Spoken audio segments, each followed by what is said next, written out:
Keep It Simple Books presents, Regardless of What You Were Taught to Believe, There's Nothing Wrong with You.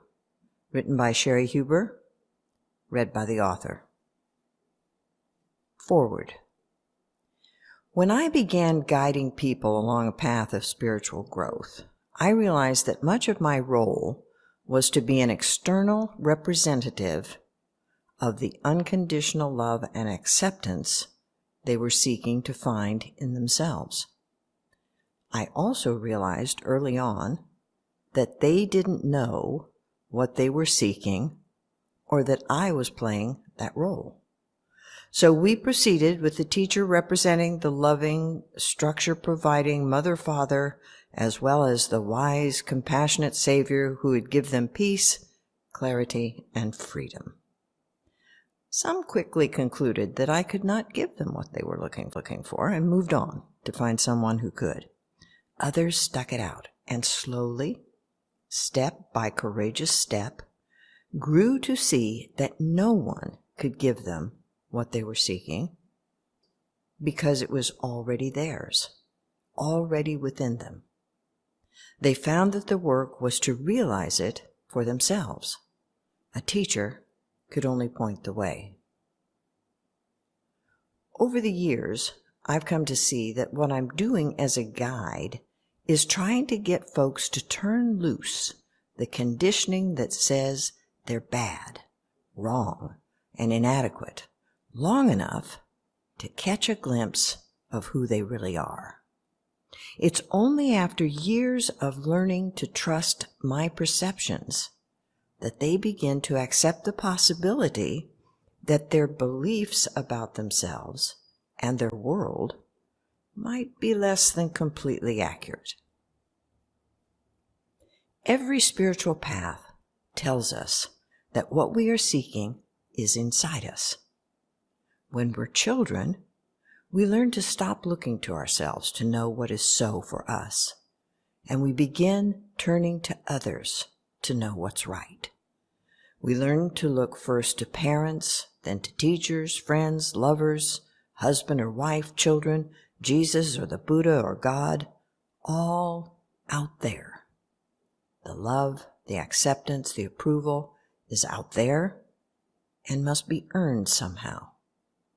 Once we've completed the turn away from ourselves, away from our heart, we experience ourselves as separate and find ourselves in a fight for survival. I'm now a small self, adrift in a threatening world. My focus must be on surviving. Society offers us help in the form of various techniques and processes designed to enable us to cope better. But some of us, I would say the lucky ones, can't learn to cope. We keep having a nagging, unsettling sense that there's something fundamentally wrong with the whole structure. It's not just that I'm wrong. It feels bigger than that. This deep down dissatisfaction will sometimes lead a person to consider the realm of the spirit. Maybe it's even bigger than I thought. The reason spiritual practice is essential in doing the work of going beyond self-hate is that to be free of self-hate, we must find the unconditional. We might not have the words or concepts, but what we're longing for is something greater than this world, something lasting and secure. Of course, egocentricity, the illusion that we're separate from everything else, begins by thinking it can find this for itself. But initially, that doesn't matter. It's the looking that matters, not who's looking or what's being looked for. Egocentricity is conditional. It's dualistic. It's the process of believing oneself to be separate. The illusion of separation is not capable of experiencing wholeness. A spiritual practice, if we're willing and patient and sincere, will eventually lead us to that which can embrace the egocentric, conditioned belief in separateness. As you learn to sit down, sit still, and pay attention, You begin to glimpse that which sees through the illusion, beyond the voices of society's conditioning, back to the original being. And slowly, that perceiving becomes more real than all you've been taught to believe. You begin to cease identifying with the small, frightened, socialized, conditioned person you always thought was the real you, and you gain a broader view. With practice, you'll move from being one who is hoping and looking to be saved to that which can save. You will begin to be the love, acceptance, and compassion you have always sought. In loving kindness, Cheri.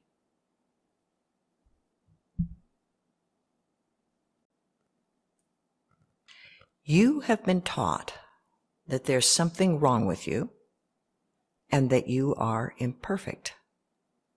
But there isn't, and you're not. Surviving childhood, establishing a strong, early foundation for self-hate. Unless you were raised by wolves, the chances are extremely good that as you were growing up, you heard at least a few of the following. Don't do that. Stop that. Put that down. I told you not to do that. Why don't you ever listen? Wipe that look off your face. I'll give you something to cry about. Don't touch that. You shouldn't feel that way. You should have known better. Will you ever learn? You should be ashamed of yourself. Shame on you. I can't believe you did that. Don't ever let me see you do that again. See, that serves you right. I told you so. Are you ever going to get it? What were the last words out of my mouth? What were you thinking? You ruin everything. You have no sense. You're nuts. The nurses must have dropped you on your head. Just once, do something right. I've sacrificed everything for you. And what thanks do I get? I had great hopes for you. If I've told you once, I've told you 1,000 times. Give you an inch, you take a mile. Anybody would know that. Don't talk back to me. You'll do as you're told. You're not funny. Who do you think you are? Why did you do it that way? You were born bad. You drive me crazy. You do that just to hurt me. I could skin you alive. What will the neighbors say? You do that to torture me. You're so mean. I could beat the daylights out of you. It's all your fault. You make me sick. You're trying to kill me. Now what's the matter with you? Crybaby, go to your room. You deserve it. Eat that because children are starving. Don't stick your lip out. If you cry, I'll slap you. Don't you ever think about anyone else? Get out of my sight. And on and on and on and on. Somewhere along the line, you concluded that there was something wrong with you. Of course you did. What else could you conclude? If there were nothing wrong with you, people wouldn't treat you that way. They wouldn't say those things to you. Wrong. Then why did they do that to me? Because it was done to them. Because we do what we've been taught. Society calls this child rearing or socialization. We call it sad. The process of socialization teaches us to assume there's something wrong with us, to look for the flaws in ourselves, to judge the flaws when we find them, to hate ourselves for being the way we are, to punish ourselves until we change. We've been taught that this is what good people do.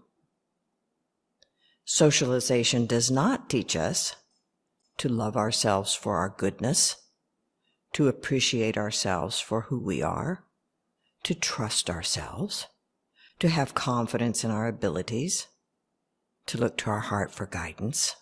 We've been taught that this is self-centered. By the time socialization is complete, most of us hold an unshakable belief that our only hope of being good is to punish ourselves when we're bad. We believe beyond doubt that without punishment, bad would win out over good. This entire book is based on the premise that that is not true. Here's what's possible. A child is born. The child learns to turn away from him or herself toward others to get their needs met, stops trusting intuitive knowing. The need is not met. The child believes it's because she or he is bad. Child abandons the self and decides to be perfect, be who others want. I won't need anything. I shouldn't be afraid. I'll do everything right. The child begins to develop survival behaviors that are self-denying, self-preserving, self-destructive. For example, shuts down emotionally, eats to stuff feelings, etc. Older, the person uses self-hating behaviors to try to be a good person, values others over oneself, denies oneself, uses ideals against oneself. What follows is suffering. The person tries everything to make conditioning work. The person encounters awareness practice. The person finds compassion and self-acceptance, and the child is reborn. My survival system is killing me. What happened to you, not who you are, makes you angry, fearful, greedy, mean, anxious, etc. We learn behaviors when we were very young in order to survive. We were taught to hate those behaviors and to see them as signs of our badness. Yet we must keep doing them because they still mean survival to us. And we hate ourselves for doing them. Here's the trap. I believe I must be this way to survive. I hate myself for being this way. The result? Self-hate equals survival. Survival equals self-hate. Suffering provides our identity. Identity is maintained in struggle and dissatisfaction, in trying to fix what's wrong. So we're constantly looking for what's wrong, constantly creating new crises so we can rise to the occasion. To ego, that's survival. It's very important that something be wrong so we can continue to survive it. Self-hate is a process. Self-hate is a how, not a what. Examples. If I'm a worrier, worrying is the how, the process. The things I worry about are the what's, the content. If I'm judgmental, judging is the how, the process. The things I judge are the what's, the content. If I'm caught in self-hate, self-hating is the how, the process. The aspects of me that are being hated, body, personality, looks, the list is endless, are the what's, the content. In other words, I'm not hating myself. Self-hate is hating me. Self-hate is an autonomous process with a life of its own, an endless recorded loop of conditioning, creating and shaping the world in which we live. The simplest example is that if self-hate is hating my body, it's too wide, too short, too fat, too long, too big, too small, too flat, too thin. It doesn't matter what I do or what I look like. I will never meet self-hate's standard, which is the point. Self-hate is not hating me to help me. No, it is a process of hating, and hating is just what it does. As long as it exists, it will find something to hate. That's how it maintains itself. The process of self-hate is so much a part of the average person that we don't even recognize it. We think we're just doing the things that will ensure we'll be good. It's normal, we say. Everybody does it, or should. If you want to know what you were conditioned to believe as a child, look at the self-criticism that goes through your head now. For instance, that was a dumb thing to say. Won't I ever learn? You shouldn't feel like that. I should know better. Does this mean someone consciously, deliberately treated you that way? Perhaps not, but you got the message anyway, didn't you? Even if the voice says I, the implication is you. A scam self-hate loves to run. It's confusing for someone to conclude that they aren't loved because there's something wrong with them. I want to be loved, but there's something wrong with me. I need to fix that, even though I'm not really sure I know what it is or how to fix it. But I have to keep trying anyway because I really want to be loved. This person who is trying to become lovable spends much time, attention, and energy trying to be good, earn approval, please others, be perfect. And then, when they find that all that trying to be good doesn't work, and doesn't in fact get the love and approval they want, the only thing they know how to do is try harder. It's like being on a journey and being completely lost, going in the wrong direction, but making really good time. And what we're left with is confusion. I'm trapped and confused. What I'm doing isn't working, but I don't know what to do instead. Confusion is the result of attempting to cling to a conditioned belief, if I try harder, I can make it work, in the face of what you're seeing to be true for you. This isn't working. I feel powerless. There must be another way. If you continue to pay attention, the confusion will give way to clarity. If you can find the willingness to look and take a stand against the scam self-hate has you caught in, the confusion will give way to clarity. And the clarity is compassion. It's always a good idea to go back and check out the original premise.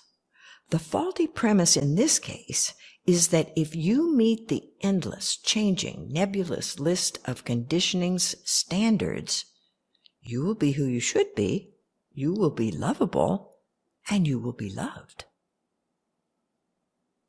Some of the forms self-hate takes. Sabotage. You try to do something good for yourself or for someone else, and somehow manage to turn the whole thing against yourself. You keep doing the very things you didn't want to do or don't approve of, and you can't seem to figure out how you do that. It's a perfect system for self-hate because you're operating out of an ideal, you don't live up to the ideal, you can't figure out what you're doing wrong. Taking blame, but not credit. If something goes well, it's a gift from God. If it goes badly, it's all your fault. And even if you do take a little credit for something, you can always avoid feeling good about it by finding what could have been done better. Blaming others.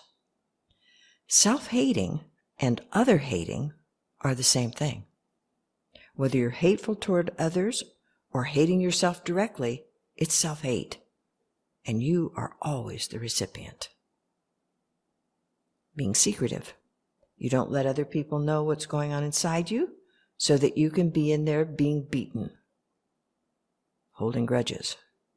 You review old hurts and injustices rather than being present to yourself now.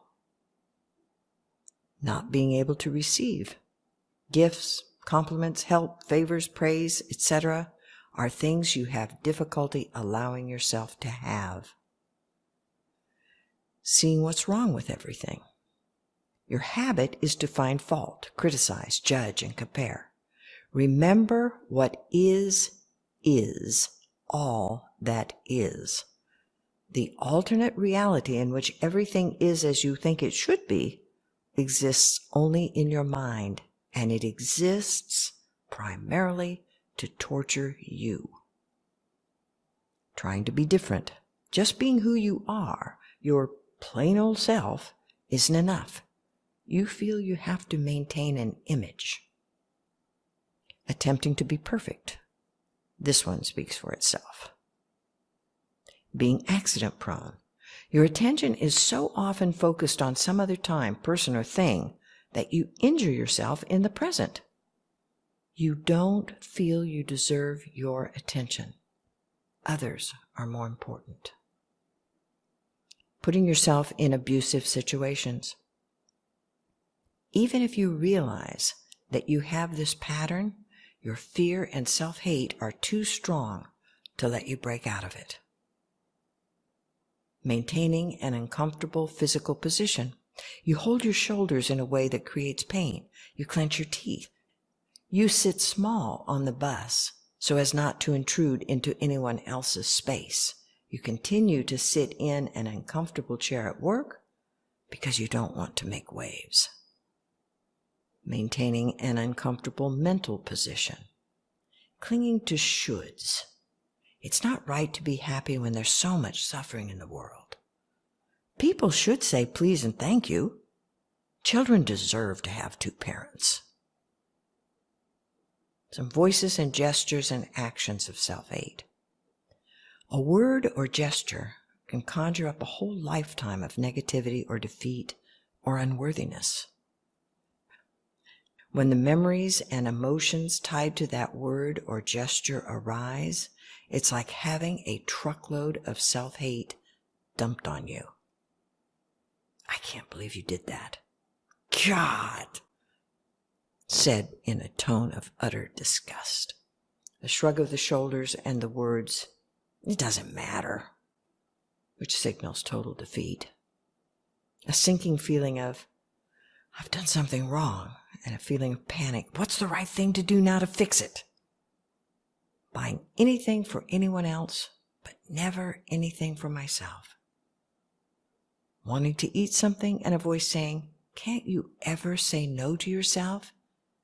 And realizing that I say no to myself all the time about everything except food. No. New clothes? No. More rest? No. Take a class? No. Weekly massage? No. Theater? Tickets? No. Home computer? No. Weekend getaway? No. No, no, no, no. The voices. By way of explanation, in this book, we refer often to the voices inside your head, or similar phrases. We aren't talking about a psychological disorder. Voices inside your head refers to the nearly endless stream of thoughts we all experience, the constant flow of judgments, ideas, criticisms, and opinions that we hear inside day in and day out. And we want to emphasize that it's important not to believe that these voices have helpful information for you about yourself. So far in this book, we've been defining self-hate for you. So, what is egocentricity? Egocentricity is the illusion of being a separate self, separate from everything, ourselves, each other, life, the universe, that results primarily from the process of social conditioning. Egocentricity is interested in one thing and one thing only: survival at any cost. It will say and do anything to remain in control of your life. It will come through any door. It will stop at nothing. Self-hate has many voices. Here are just a few. Voice. Nothing subtle about it. You're disgusting. You make me sick. Voice. Sounds like normal, helpful, constructive criticism. It was stupid of me to have said that. I must watch what I say. By the way, children learn early to call themselves and others stupid. Voice. Sounds like self-discipline, helpful in keeping us on the right track. I must finish this now, even though I'm exhausted. I must not give in to little self-indulgences. Who knows where it would stop? Voice. Sounds really, really true and helpful. The voice of clarity and wisdom. You read a book that's meaningful for you, but every sentence is translated into, I should be like that. This voice might start out sounding sincere, but soon slides into accusation. I've been doing it wrong all this time. What's the matter with me? Another example, sitting in meditation, you might be quiet and comfortable just breathing, then a voice says, I don't think I'm doing this right. If I were, my attention wouldn't wander. You can listen to the voices that say there's something wrong with you. It's actually very helpful to be aware of them. Just don't believe them. Most of what we've been taught to believe, we had to be taught to believe because it isn't true. This is why children have to be conditioned so heavily. We would never have reached these conclusions on our own. If we could, for a moment, look at what we've been taught to believe with an unconditioned mind, we would see that not only is it not true, it's absurd. Where did all this self-hate come from? Socialization and subpersonalities. We learn self-hate as children, and we learn it whether we grow up in a loving family or not. The steps go pretty much like this. 1. The child has a need. For example, the child is afraid of the dark and wants to be comforted. 2. The need is rejected. Her parents say, "You're a bad girl to be out of bed. Go back to bed this instant." 3.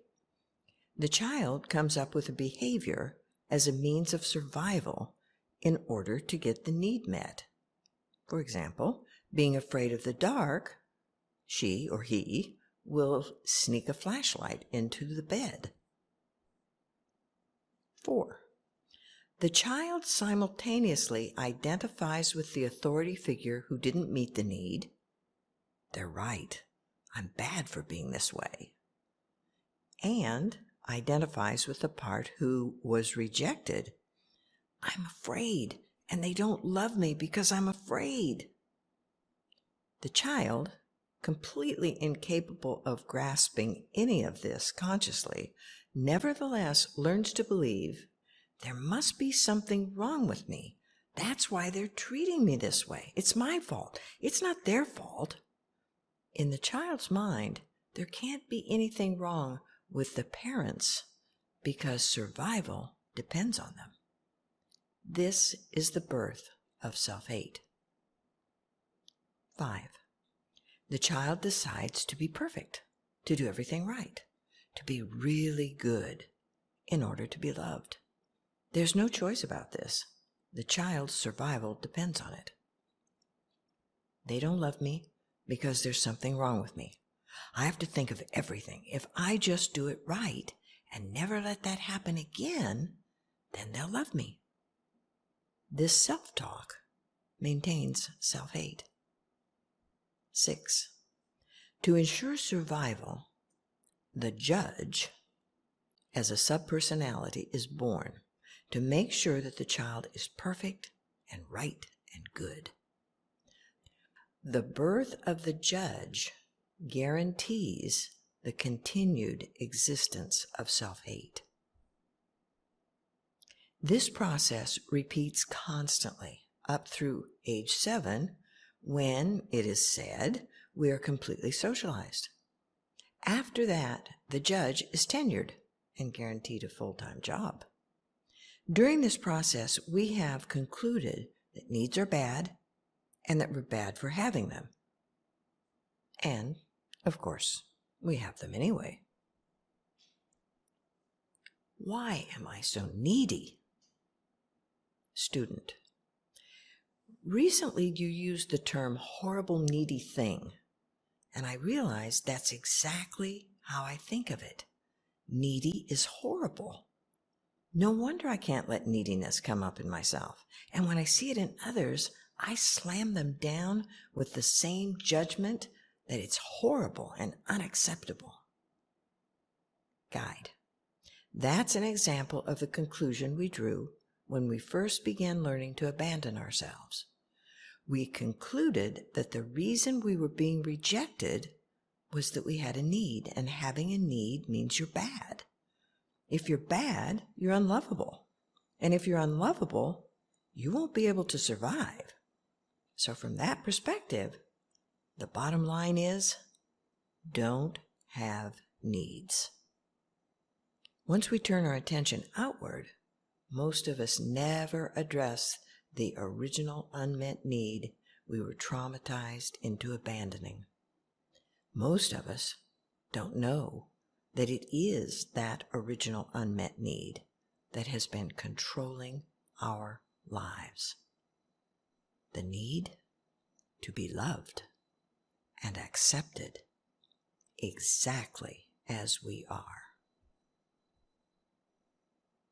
Eventually, it dawns on us that we can't stay in the I'm wrong mode forever, or we really won't survive.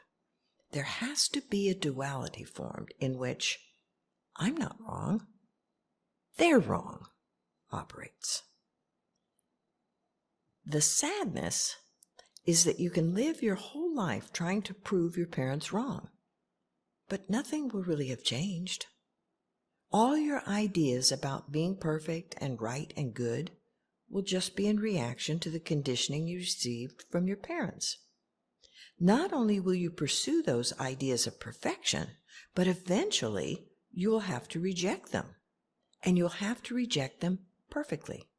And pretty soon you will have tied yourself up in such a knot that you won't be able to move in any direction, and you'll just sit there in self-hate, because the bottom line is you lose.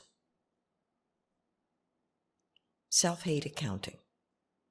The insufficient funds rule. Student. Why do I never feel that I've been good enough and generous enough? I try and try, but this little nagging guilty feeling is always there. Guide. Good question. I look at this a lot. It's just so pervasive in human experience. I was talking about it earlier and gave this example. You go along in life and you do what you're supposed to do. And every time you do something you're supposed to do, you put $1 in the bank. Okay, every time you're kind, patient, or you do the thing you're supposed to do, whatever it is, you know what those things are for you. Every time you put $1 in the bank, $1 in the bank, $1 in the bank. And you're working at this. You're up early in the morning doing these things until late at night every day. Finally, you feel like you're just kind of worn out. You feel like you need a little pleasure in your life, a little time on the beach or something. And so you think, I'm going to go to the bank and I'm going to take out some money and I'm going to do something nice for myself. So you go to the bank and you say, here I am. I want to take out some money I've saved so that I can do something nice for myself. And the response is, oh no, you haven't earned nearly enough to get anything for yourself. Oh, you have to work much harder. You have to put much, much more money in before you can get anything for yourself. Of course, if this were First National you were dealing with, you would say, no, this is not the way this is going to work. This is my money. You can't tell me when and where and how I can spend it. And yet, at the Bank of Self-Hate, that's exactly the way it works. With self-hate, you get to earn and earn and earn endlessly, and there is never a payback. You think that you're saving up all these points and that someday you'll receive some benefits from them, but you never will. Student: yes, that happens a lot. Guide: let me give you another example. You decide that you're going to take up running. And so this person is going to help you become a runner. You put on your little outfit and the person says, why'd you put that on? You're going to wear that? Boy, do you look stupid. Well, you go put on another outfit and you put on several outfits and finally just give up on that discussion. You're never going to look good enough to run. So you just decide you're going to do it anyway. You go out there and start running, and the person says, you call that running? Do you really think you can be a runner? Now, I just want to give you another possibility, okay? How about if the person who is with you says, run in anything. Doesn't matter, you look fine. Just get out there and run. That's great. You're doing great. How long did you run? 10 minutes? That's wonderful. Think about it. Which person wants you to run, and which person wants you not to run? There's no mystery in this, folks. It's not hard to pick out which characters are in which camp, internally or externally. In the first example, the person at the Bank of Self-Hate does not like you. It's important to get that. It's not like this person is really pulling for you to get enough money in the bank to do something special for yourself. No. This person will never, ever give you a dime. You will work yourself to death, and you'll never get a thing for it. It is really important to understand that.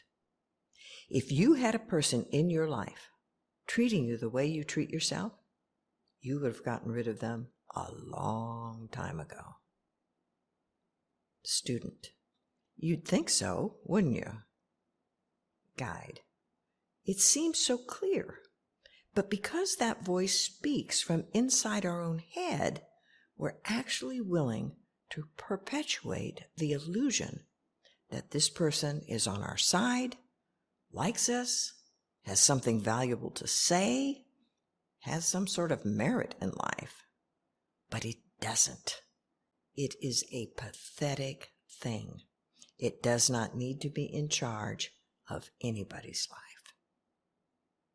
And so, you don't let it run your life. You don't let it sign on your bank account.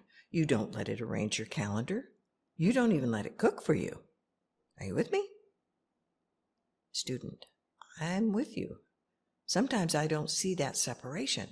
Right now, right here in this room, it seems very clear to me.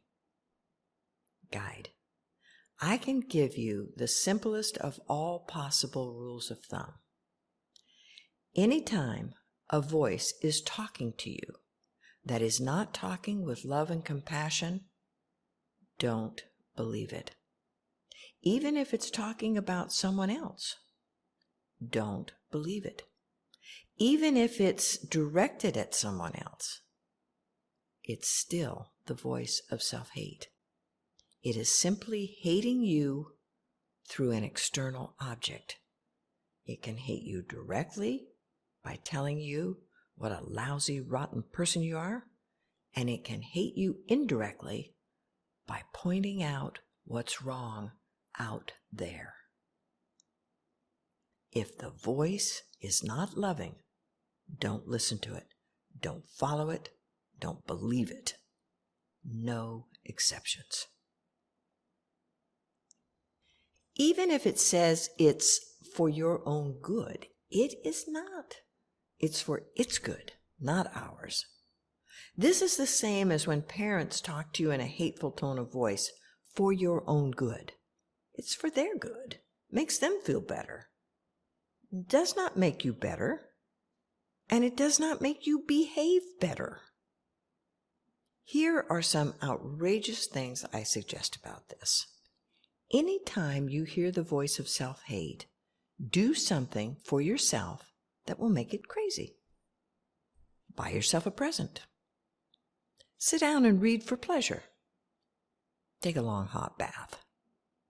Student, whatever it is that you can't let yourself do, guide, yes, whatever would be lazy and indulgent.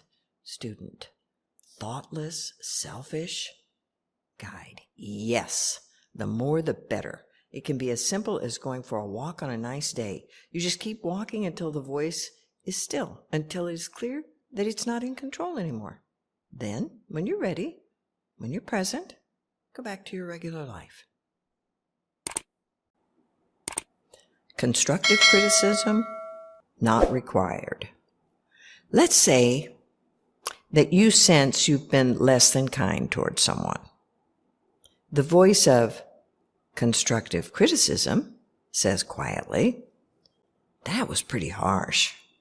You're too sarcastic. You always have been. You better clean up your act before you alienate everyone." This voice justifies itself by saying things like, "I'm just trying to point these things out to you so that you'll be a better, kinder, happier person." Constructive criticism is a scam run by people who want to beat you up, and they want you to believe that they're doing it for your own good. Be suspicious of any voice, inside or outside, that says there's something wrong with you. This voice does not like you and is not helpful. It's possible that with the awareness that you have been unkind towards someone, you might realize in a gentle sort of way, "I don't want to do that. That doesn't feel very good." And it's not that you're a bad person or even that you shouldn't be that way. It's just that you don't want to be unkind because it hurts your heart. When you're open to that awareness, you won't need to try to be different. For in that gentle approach, you will already have changed. Common wisdom that supports self-hate. It is more blessed to give than to receive. You can't teach an old dog new tricks. The lyrics to "Santa Claus is Coming to Town." You get what you deserve.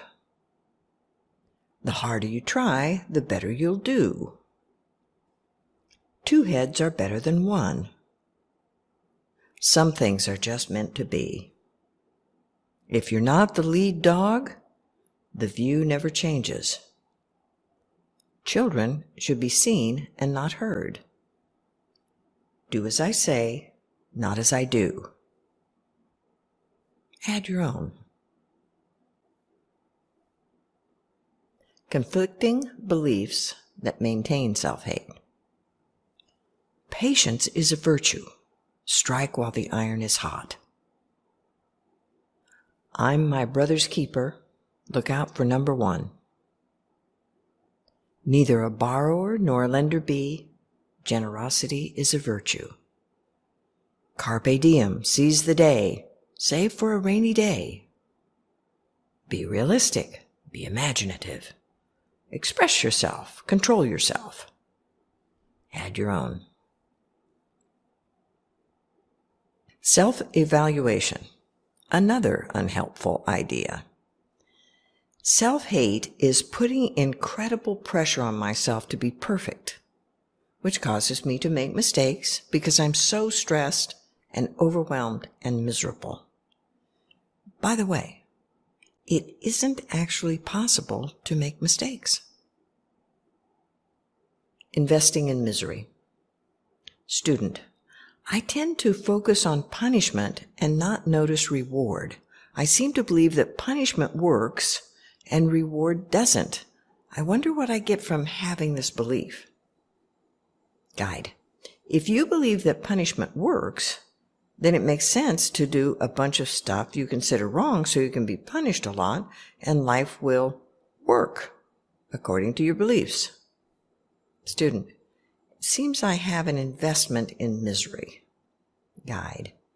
Keep in mind that egocentricity, self-hate, and misery are synonymous. To be miserable is to be the center of the universe. Now, let's add the ingredient of knowing I've done something wrong, but turning it around so that I'm the victim and should be compensated. Yes, I embezzled money from the company, but the owners are filthy rich, and I deserve more than I get for working so long and hard for them. They owe me. I know I didn't get the project done on time, but my life is really hard, and they shouldn't have fired me. I think I'll sue them for wrongful termination.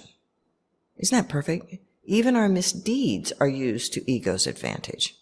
And then, of course, ego is usually right there with suggestions to make up for injustices, large or small, that we feel we've suffered. Things like rationalizing dishonesty, spurious legal actions, not returning a wallet you find, having an affair with someone's partner, driving discourteously, gossiping, ice cream. After all, life owes me something for this injustice. Self-hate accounting system. In the self-hate accounting system, I add up everything I do. I subtract everything everyone else doesn't do. I add up everything everyone else gets. I subtract everything that I don't get. I add up all the luck everyone else has. I subtract all the luck I don't have. I add up all the advantages everyone else had. I subtract all the advantages I didn't have. You get the picture. I'm so far in the hole because all I do is good things and all I get is bad things. So how can I not feel myself to be a victim? And why should I not try to even the score? And, of course, we fail to see that almost everyone sees themselves as the victim and others as the victimizers. And we continue to victimize one another. Who of us will stop? Self-hate and the battering cycle. In adult relationships, the stresses of life can lead one partner to become physically or verbally abusive toward the other. This can result in a cyclical pattern of behavior that includes the following elements: increasing stress, abuse, contrition, and a decision to be perfect. We often think of the battering cycle happening between a man and a woman, but it can happen with any two or more people. In the form of self-hate, it requires only oneself. In the classic situation, a man and a woman get together because they want to make their lives better. He'll take care of her, and she'll be supportive to enable him to take care of her. After a while, it stops working. The stresses of life push him to a crisis point, and he relieves his frustration by beating her. Then he feels good because his stress is relieved, but he feels bad because he beat his wife. She feels good because she's been punished for letting him down, but she feels bad because her husband just beat her. Then they get together and decide that this awful thing must never happen again. And they both feel better. They have a plan. It's under control. We won't make that mistake again. We'll do better. We'll be perfect. and the stress begins to build again. Addictive behaviors, whether it's food, alcohol, drugs, sex, smoking, work, relationships, follow the same cycle. For example, the stresses of life begin to build and I reach for my addiction of choice. If it's food, I head for the kitchen and eat my way from one end to the other. I feel good because the stress is relieved. I have kind of anesthetized myself and the craving is calmed. But I feel awful because I've just eaten a ton. So I submit to self-hate's beatings until I'm convinced that I've got a grip on it. I see what happened. It'll never happen again. I have a program. I've got it right this time. I'm going to do better. In fact, I'll be perfect. And the stress begins to build. So once again, the steps of the battering cycle are stress, overload, leads to coping behaviors, getting beaten, eating, abusing substances, etc. These behaviors lead to feeling better, the reward, feeling better than feeling worse. These same behaviors lead to feeling worse. I did it again. The decision to be perfect, I'll never beat, abuse, etc. again. And the pressure to be perfect leads to stress. Stress overload leads to coping behaviors, and the cycle continues. This process can happen between two people or within ourselves, between two parts, or subpersonalities.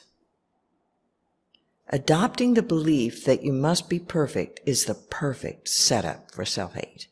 You believe that your choices are to be perfect or to be a failure.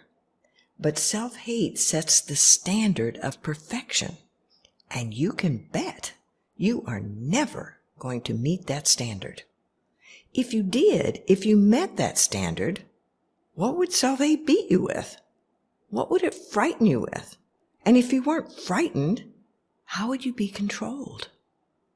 Self-hate would have you believe that either it is in control, making you be who and how you should be, or not only will you be imperfect, you'll be garbage. It has convinced you that if you were to be just how you are, you would be awful. So the big, ugly lie becomes a big, ugly belief. Self-hate, judgment, blame, punishment, and rejection are all for your benefit because they're the only things keeping you from being a terrible person. Have we made our point? Would you please risk it and find out once and for all how you are without the beatings and abuse? Spiritual practice doesn't begin until the beatings stop. I'm suggesting that you stop the beatings. Many spiritual teachers suggest that hatred is not the answer. They say things about love, forgiveness, generosity, and gratitude. They hardly talk about beating people and hating people and that sort of thing. They say, now folks, this is the direction. This is the way to go. If you really want to wake up and end your suffering and find joy and peace and bliss, this is the way to go. And the response is, no, I don't think so. I'm not going to do that. So here's the deal. If you were to say, for instance, find the willingness to stop the beatings for just one day, and if you turned into a more hideous person than you are now, the next day you could submit to twice the beatings and catch up. I'm just suggesting that you might consider taking the risk. Guide. It takes a tremendous amount of courage to stop the beatings. I suspect it's not because we really think we'll be bad if we do. I suspect it's because we don't want to come up against what conditioning and self-hate are going to try to do to us if we take control of our lives. If you decide that you're no longer going to be intimidated by the beatings, you will be immediately engaged in a life and death struggle, because the moment that stick is taken away, think about it. If you aren't threatened with punishment, what will drive you to succeed? To make those phone calls, to make that list, to get through that list. And what will happen if you don't do the things you're supposed to do? Various students. My life will go down the tubes. I'll be accused of being irresponsible. I'll lose that image I have of myself. People will see through me. I'll feel guilty. Guide. It'll get so bad that you'll just die. Student. I think that's what it would eventually come to.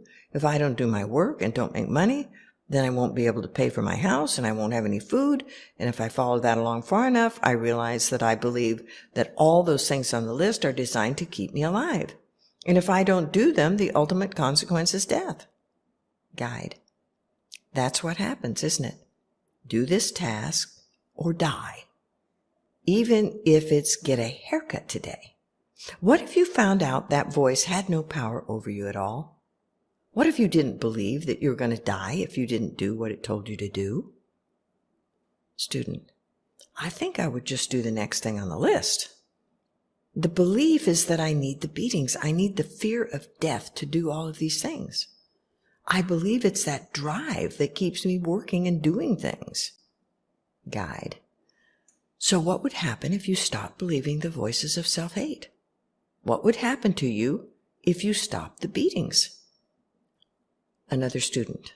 I find that the worst beatings don't come about my list of things to do. They're about behavior, psychological kinds of things, and emotional ways that I've learned I'm supposed to be, as if they're the laws of the universe. I must be polite in these circumstances. I must be nice or clever or whatever. Guide. So you come home after an evening out during which you've said something unfortunate. What would happen if you didn't respond to that with self-hate? Student. I've tried it. I've had some success, and it does seem to require terrific energetic awareness every second. It takes a huge amount of being present, and it takes courage because it feels so much like it is the good person thing to do to scold myself for what I've done. Guide. Yet what you're describing is not scolding. Student. It's worse than that. Guide. It's abuse. That's what you're really describing. And so the good person thing to do is to submit to the abuse.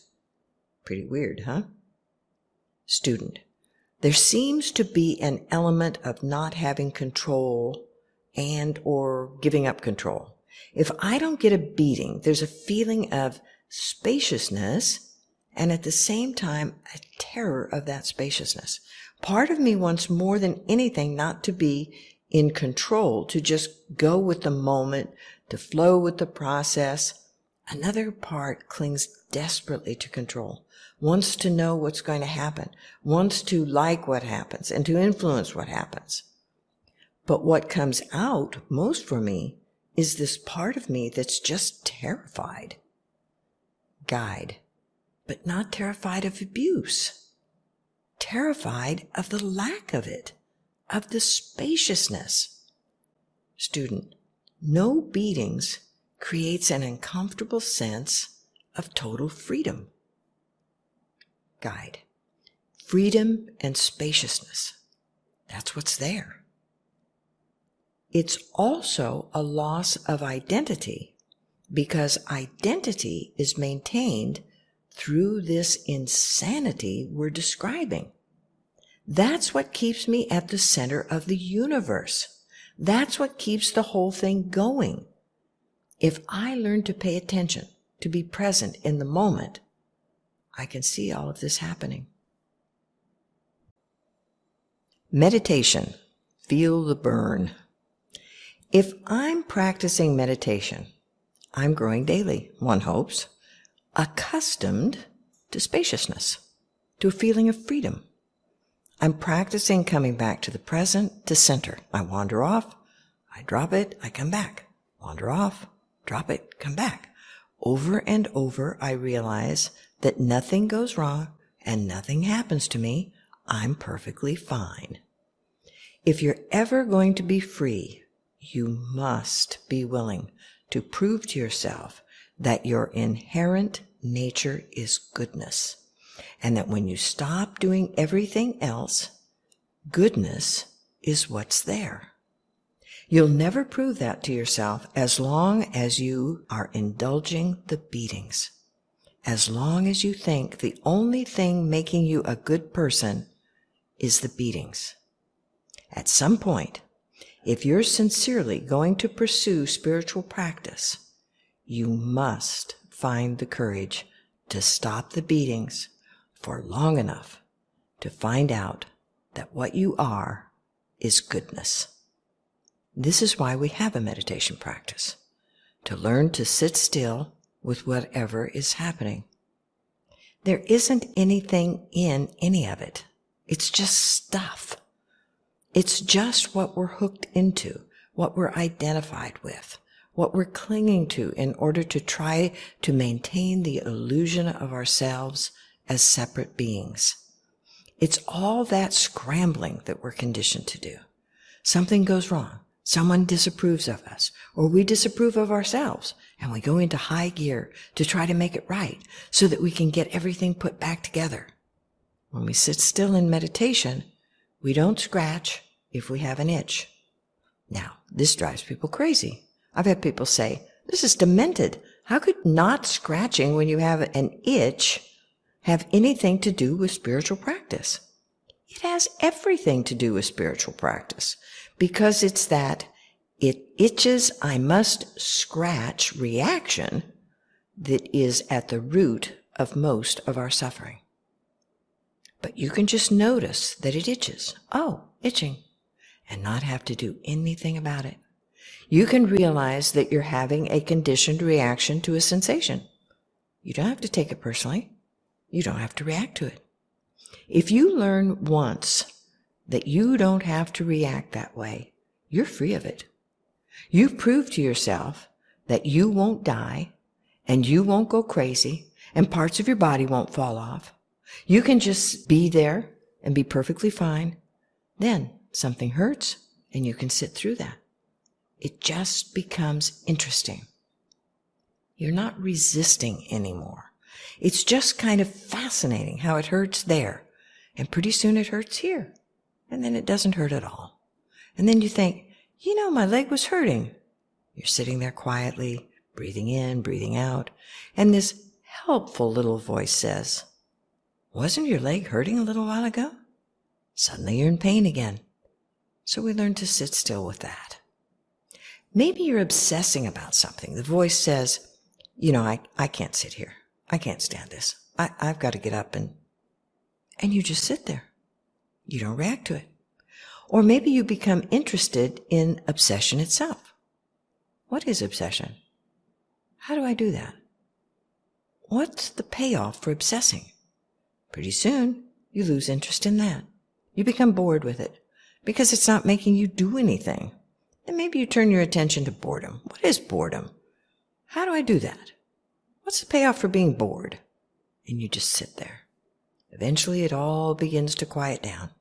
In the same way, when something happens in life, you no longer believe that you have to react to it. You've sat still through so many I can't stand thises, emergencies, life and death issues. You no longer believe them. In not reacting, the very energy, the karmically conditioned force that is behind them begins to have to feed on itself. It's no longer feeding on you because you're no longer participating in it. It has no fuel. And eventually it burns itself up. It simply burns itself away. Unconditional love. Student. Yesterday I was thinking that if I'm going to learn to love myself, I need to learn to love myself just the way I am. it occurred to me that even being overweight, I need to be thankful for this opportunity to love myself. Comforts me to think I might be this way for a reason, and that reason might be to learn to love myself. Guide. Yes, even if you lost weight and had a, in quotes, perfect body, but had not learned to love yourself, where would you be? Student. I'd still be trying to improve myself, to fix things that I think are wrong. Guide. And all you would have done is to become acceptable enough that you can love yourself conditionally, which is where we all are. As long as you do it right, look a certain way, act the way you should, accomplish certain things, you'll be lovable. But can you be lovable not meeting the standards? Can you love this person who does not meet the standards that you were taught must be met before you can be lovable? Can you stop trying to change into who you should be and who you wish you were long enough to find out who you really are? You will never improve yourself enough to meet the standards. Self-hate will see to that. But the moment you love yourself unconditionally, you are completely changed. Not wanting to be how you are is one of the most significant aspects of self-hate. We've been taught to believe that it's not okay to feel what we feel or think what we think or have the experiences we have. As children, people didn't like us when we did that, and they tried to change us. We've internalized that, and we've taken on that system ourselves. So now we're trying to change everything we don't approve of. In acceptance, we don't want to change those things about ourselves. It's only in non-acceptance that we hope acceptance will mean they change. We can have the full range of experience that is our potential, and we can enjoy it all if we move through and beyond that conditioning to change. Then everything is available to us. For example, if you're miserable, there's nothing really wrong with that. But if you're hating being miserable, then it's hell. If you're miserable and not hating it, you'll pretty quickly move through it. Experiences do move along quickly when we're present and not resisting. It's when we stop being present and get stuck in something that we can drag it out forever. We're never going to get something, a philosophy, a formula, a fixed point of view that will make us forever different. There's no secret that will fix you. Remember, there's nothing wrong with you. This is a lifelong process. If you decide to learn to care for yourself, to live your life in compassion, you'll be required to practice that until you die. An internal relationship must be worked on and maintained just like an external relationship. And that's good news. When you fall in love with someone, you don't say, "Oh no, how long am I going to have to love this person?" When we're in love, we love to love that person, and we hope it'll last forever. When you don't hate yourself, you won't be chronically late, be chronically early, procrastinate, work compulsively, abuse substances, deprive yourself, depress your feelings, try to be perfect, worry too much, worry about worrying too much, depend on others' approval, believe the judge, reject the judge, punish yourself, overindulge yourself, pass up opportunities, be afraid of yourself, try to improve yourself, try to improve others. Add your own to that list. We are responsible for being the person we've always wanted to find. We must become our own best friend. We must learn to give to ourselves and receive from ourselves unconditional love and acceptance. It's not selfish. It's the first giant step toward selflessness. We call people selfish when they will not give, but they cannot give what they do not have. It's like asking a starving child to share her food and then making her feel guilty for not wanting to. When we have enough, we're eager to share. By the way, what we have and what we are able to receive are two very different things. Those who feel completely loved are not selfish. They're loving. Nothing to do. What we're seeing here is how the layers of self-hate keep us from experiencing our intrinsic, inherent enlightenment. It's simply a matter of realizing what already is. It's not necessary for us to do anything. What we're seeking is available to us when we stop doing everything else. We don't have to change. We don't have to fix ourselves. We don't have to improve. We don't have to do it right. It doesn't have anything to do with that. That's what we focus on instead of simply being here. That's why self-hate's beatings are so important to us. They're probably the single most effective method of avoiding awakening. That's why we have so much resistance to acceptance, because in acceptance, there's nothing to do. We don't need to do anything. To sit still in compassionate acceptance is all that's required. There's a small child inside each of us who was taught to believe that bad things happen or will happen because she or he is bad. As adults, when we become aware of this child, we're saddened and we feel the child's sadness. We're conditioned to try to stop the sadness, to move away from the experience. The child doesn't need for us to do that. He or she needs to know deep down inside that it is absolutely all right to be having that experience. The child needs complete acceptance for however she or he is in each moment. And we, as adults, do too. That's what we didn't get when we were little. Acceptance for however we are in whatever moment. The only response is compassion. Trying to stop, fix, or change is part of the self-hating process. Just stay with the experience and really get it that this is sad. It's not wrong. It's just hard. It's hard to be a being. How can we not feel compassion? Of course, self-hate will jump right in there and say, enough of this sadness. Let's do something about it. That duality will flip us right back into the bottom of the pot. I imagine a big stew pot of self-hate, and you just about crawl up to the top of the pot when you run into something that flips you right back in.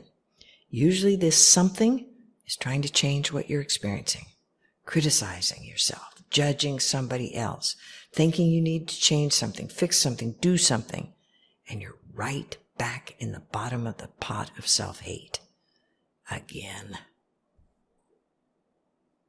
Gratitude. If you find it difficult to catch the subtler self-hating processes at work, it can be helpful to sit in meditation. One of the ways we can see self-hate in meditation practice goes something like this. You're sitting there, just breathing, paying attention, quiet, still. You begin to notice that even though all you're doing is sitting silently and breathing, something is constantly scanning, trying to find just the thing that will pull you away from the stillness. It might say things like, "We had a nice time yesterday. This is boring. I've got so much to do. Where's my cell phone? Did I lose it? This continues until something hooks you and your attention wanders. Soon you realize that you've been daydreaming, fantasizing, worrying, problem solving, and you bring your attention back to the breath. Again, your attention wanders. You realize it, come back to the breath. It's important to remember not to waste your time and energy believing the voices that will beat you up for having wandered. Just sit quietly in gratitude for having returned. Self-hate's greatest talent. Self-hate's greatest talent is self-maintenance. It carries on a thorough, aggressive, sometimes loud, sometimes quiet, often subtle campaign to keep us in its grip. It would justify itself by claiming that it enables us to survive. That is a delusion. We do not need to allow self-hate to beat, punish, discipline, chastise, berate, and belittle us, and we never did. If we can ever become aware and willing enough to break the internal battering cycle and not allow the beating, we can begin to see how this is so. It takes courage and patience and faith in our inherent goodness. Painful things come up, not to ruin our lives, not to make us miserable, not to spoil our good time. They come up to be healed, to be embraced in compassion. We often wish our childhood survival system would just go away, but once we've embraced it, once we've realized how much it has done for us and how much we've learned because of it, we are grateful it kept up the clamor. And now we can be glad for it to go. Self-hate is getting a new car and not taking care of it. Not taking care of is not taking care of yourself. Self-hate is eating the dessert I want and feeling guilty the whole time.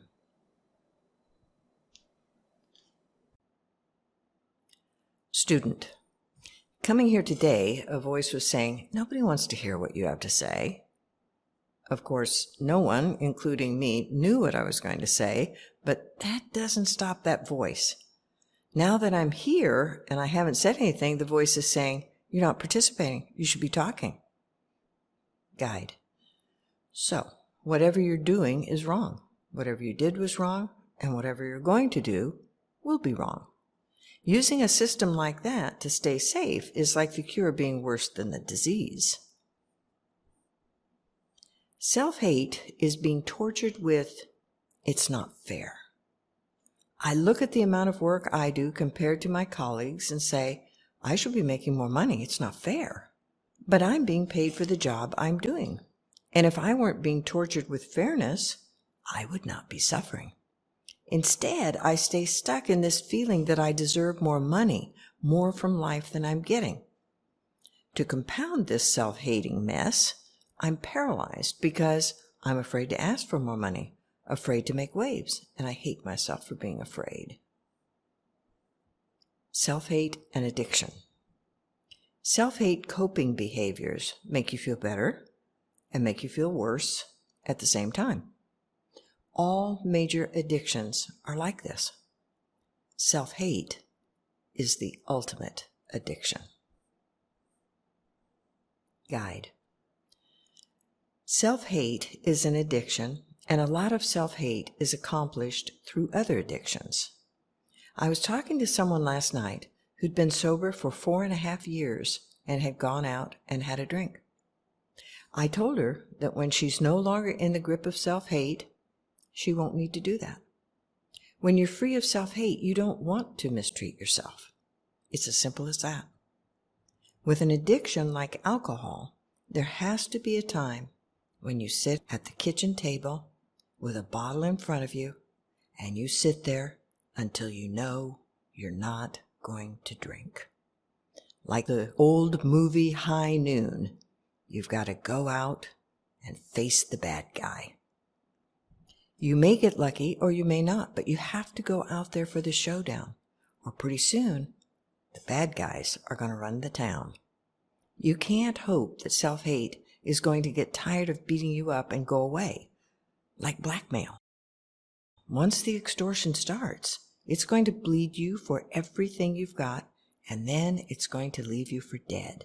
It's not going to take your last dime and then leave. This isn't just turning off the faucet, it's ripping the plumbing out. So, do you want to take a chance with a confrontation? Or do you want to just die a slow, lingering death? With the first choice, you have a 50-50 chance. With the second, you have none. To stay with this analogy, parable, eulogy, you actually have a much better than 50-50 chance. Because as soon as you strap on your 6-shooter and start walking down Main Street at high noon, the bad guy isn't going to show up. Student. Right. Nothing bears up under scrutiny. In fact, nothing shows up under scrutiny. Guide. But if you're quaking in hiding, you'll never make it to Main Street. As FDR said, we have nothing to fear but fear itself. We're so afraid of being afraid. We're so afraid that we will be inadequate, that we won't prove to ourselves that we're not. The one who is projecting the inadequacy in one of our previous scenes says things like, "You think you're going to be a runner?" It's a different situation, so it's sometimes hard to see that it's coming from the same source. But who is invested in your being afraid? In maintaining an illusion of inadequacy? Do people who love you want you to be afraid? Want you to experience yourself as inadequate, unworthy, undeserving? No, not at all. Once we realize that fear is a process, we can get a handle on it.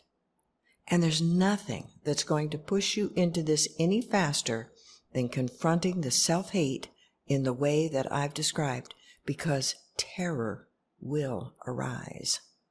Every time a hateful voice comes up and starts telling you something, you just sit on the couch and read a book, or go out and look at flowers, or take yourself out to lunch, or go to a movie. Student. Then terror arises? Guide. Yes. Self-hate is terrified that you will make being kind to yourself a habit. It comes down to this for me.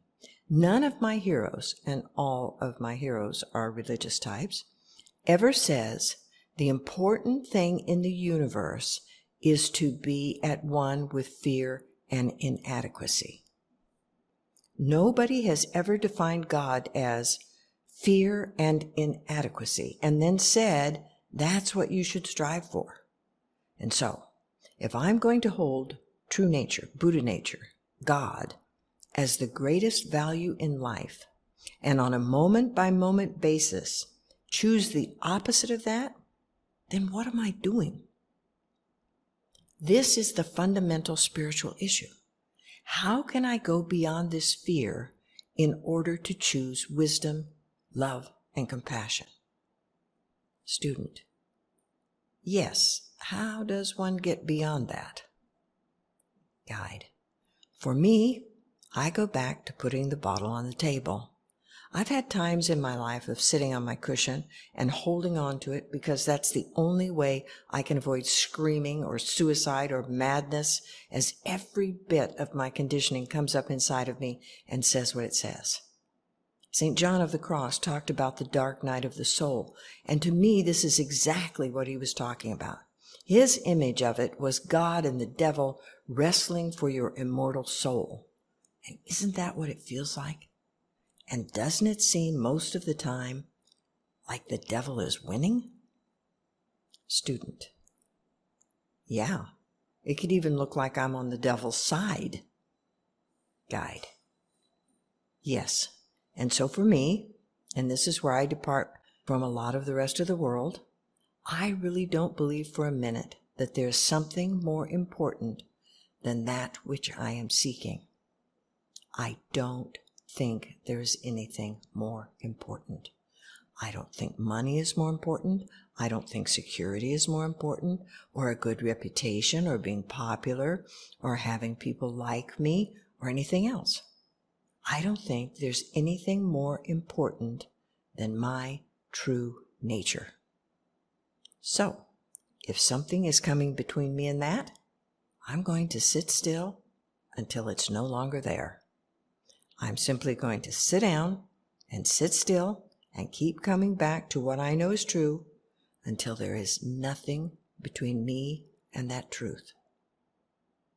I know when that is. We all know when that is. We all know that moment of oneness with our true nature, the peace, the joy, the comfort. We know when that's there, and we know when it's not. It's like discord in a relationship with someone I love. I'm going to turn my attention to that until that lack of harmony is gone, and peace, joy, and comfort are back. I don't say, I'll look at that later. I want to look at it now. I don't want to look at anything else until that's resolved. And I know the resolution of it is in here, in my heart. So I'm required to sit still with it. Self-hate is like quicksand. Everything you do to try to get out causes you to sink deeper. Every place you step to try to avoid the place you're in also pulls you down. In quicksand, if you stop struggling, you'll sink more slowly. In self-hate, when you stop struggling, when you accept, you're free. Compassion no matter what. Student, lately I've been saying, okay, I have this need and I'm going to stand up for myself. I'm going to ask for what I want. So I do it, and my worst fears come true. People don't like what I said or did. My need is rejected. Then self-hate comes in and says, I warned you. But another voice that I haven't heard before says, but you did it. That's the important thing this time. It doesn't matter what happened afterwards. You did it. Guide. Yes, we see the self-hate patterns and we learn not to believe those voices. They aren't going to stop. They're going to continue. And they're going to hit a level heretofore unimagined. Because when you start trying to break this stuff up, it will escalate. When you start picking away at the foundation of egocentricity, it's going to use everything in the world to defend itself. We can count on that. It's when things are hardest and compassion is most needed that self-hate is strongest. Because if you could have compassion for yourself in a time when you really need it, can you imagine how the self-hate system would begin to shake and crumble? You can't have too many of those experiences without beginning to question whether all of this self-hate is actually accomplishing what it's saying it's intended to accomplish. That's why the answer is compassion no matter what. Now, what we say is that we can have compassion as long as it's not a really terrible thing we've done. But that's when we need the compassion most. Student, so if you've really blown it, done your worst, and all the self-hate voices come up, then the compassion needs to accept even those voices? Guide, when we stop seeing self-hating voices as powerful and see them as, at best, pathetic, we make the recipient of compassion the suffering human who has been so abused by those hateful voices. Willingness is the key. Student, something that has made a difference for me in understanding acceptance is realizing that things don't have to change for me to accept them. If something is happening, all I have to do is be willing to acknowledge that, and that is accepting it. It's not as if my acceptance or non-acceptance can change whether it happens or not. Guide. I can't make any of this happen, but I can show up and be available. To me, that's what sitting practice is. Constantly being willing to show up and be available. It's like having your hands open to receive. There's no guarantee that you're going to get anything, but if anybody wants to give you something, you're ready. Student. I'm not consistent or disciplined about sitting, but I am consistently willing to look at things and to use the world as a mirror in which to see my projections. When I look in that mirror, I see there are parts of myself I don't like and I'm afraid of. Guide. That's the crux of the whole thing. The basis of our practice is ending suffering, and in every moment we have the opportunity to see within us what is suffering. We can ask, what is outside the realm of compassion? What is not healed? And we can bring that into the healing light of compassion by simply acknowledging it, accepting it, allowing it. This is the kind of person I am. This exists in me. I feel this. I do this. I have these thoughts. I have these tendencies. The conditioned patterns of suffering would have us hide those so that they continue to exist outside of compassion. To the degree that we find the willingness to bring them into the light of compassion, they're healed. In that way, you can have all of you instead of only those things that the voices say are acceptable. You can be, you can experience, and you can have everything just being who you are in the moment. Student. Although I know how joyful it is to have that happen, it's still terrifying to find another aspect of myself that I hadn't seen before. Guide. Yes, because egocentricity sees that as death. As long as there are those awful hidden things in you, self-hate can control your behavior. But when you're willing to acknowledge and accept, to let everything come into the light of day, self-hate no longer has any power over you. If I could have compassion, if I could love myself for hating myself, I would no longer be hating myself. I'd be loving myself. And nothing about me would need to change. The voices. Listen, but don't believe. If the voices in your head are saying, for example, that you're a bad spiritual student, you're a bad meditator, you fidget, your mind wanders, at some point you could identify that as self-hate and let go of it. But if you start thinking what a good meditator you are, what a good spiritual person you are, how well you're doing, and how much better your practice is than others, that's self-hate too, and very difficult to let go once you're hooked. It's helpful to develop a habit of not believing any of the voices. Listen, but don't believe. It's as if you're sitting around a dinner table with a group of people and they're all talking. You can listen, but you don't have to decide who's right and who's wrong and who's good and who's bad, etc. You can just have the attitude of mind of being present, but not involved. When you can have that attitude of mind with other people, it's a big step. When you can have it within yourself, you're moving toward freedom. Because the part of you that is trying to figure out which is right and which is wrong, who is good and who is bad, etc., is the problem. That's the person who is confused and suffering. When you can just step back, there isn't anything to figure out and there's nothing to believe. There's just being fully present in the moment. The voices take us out of the moment and make us believe there's a world other than the present.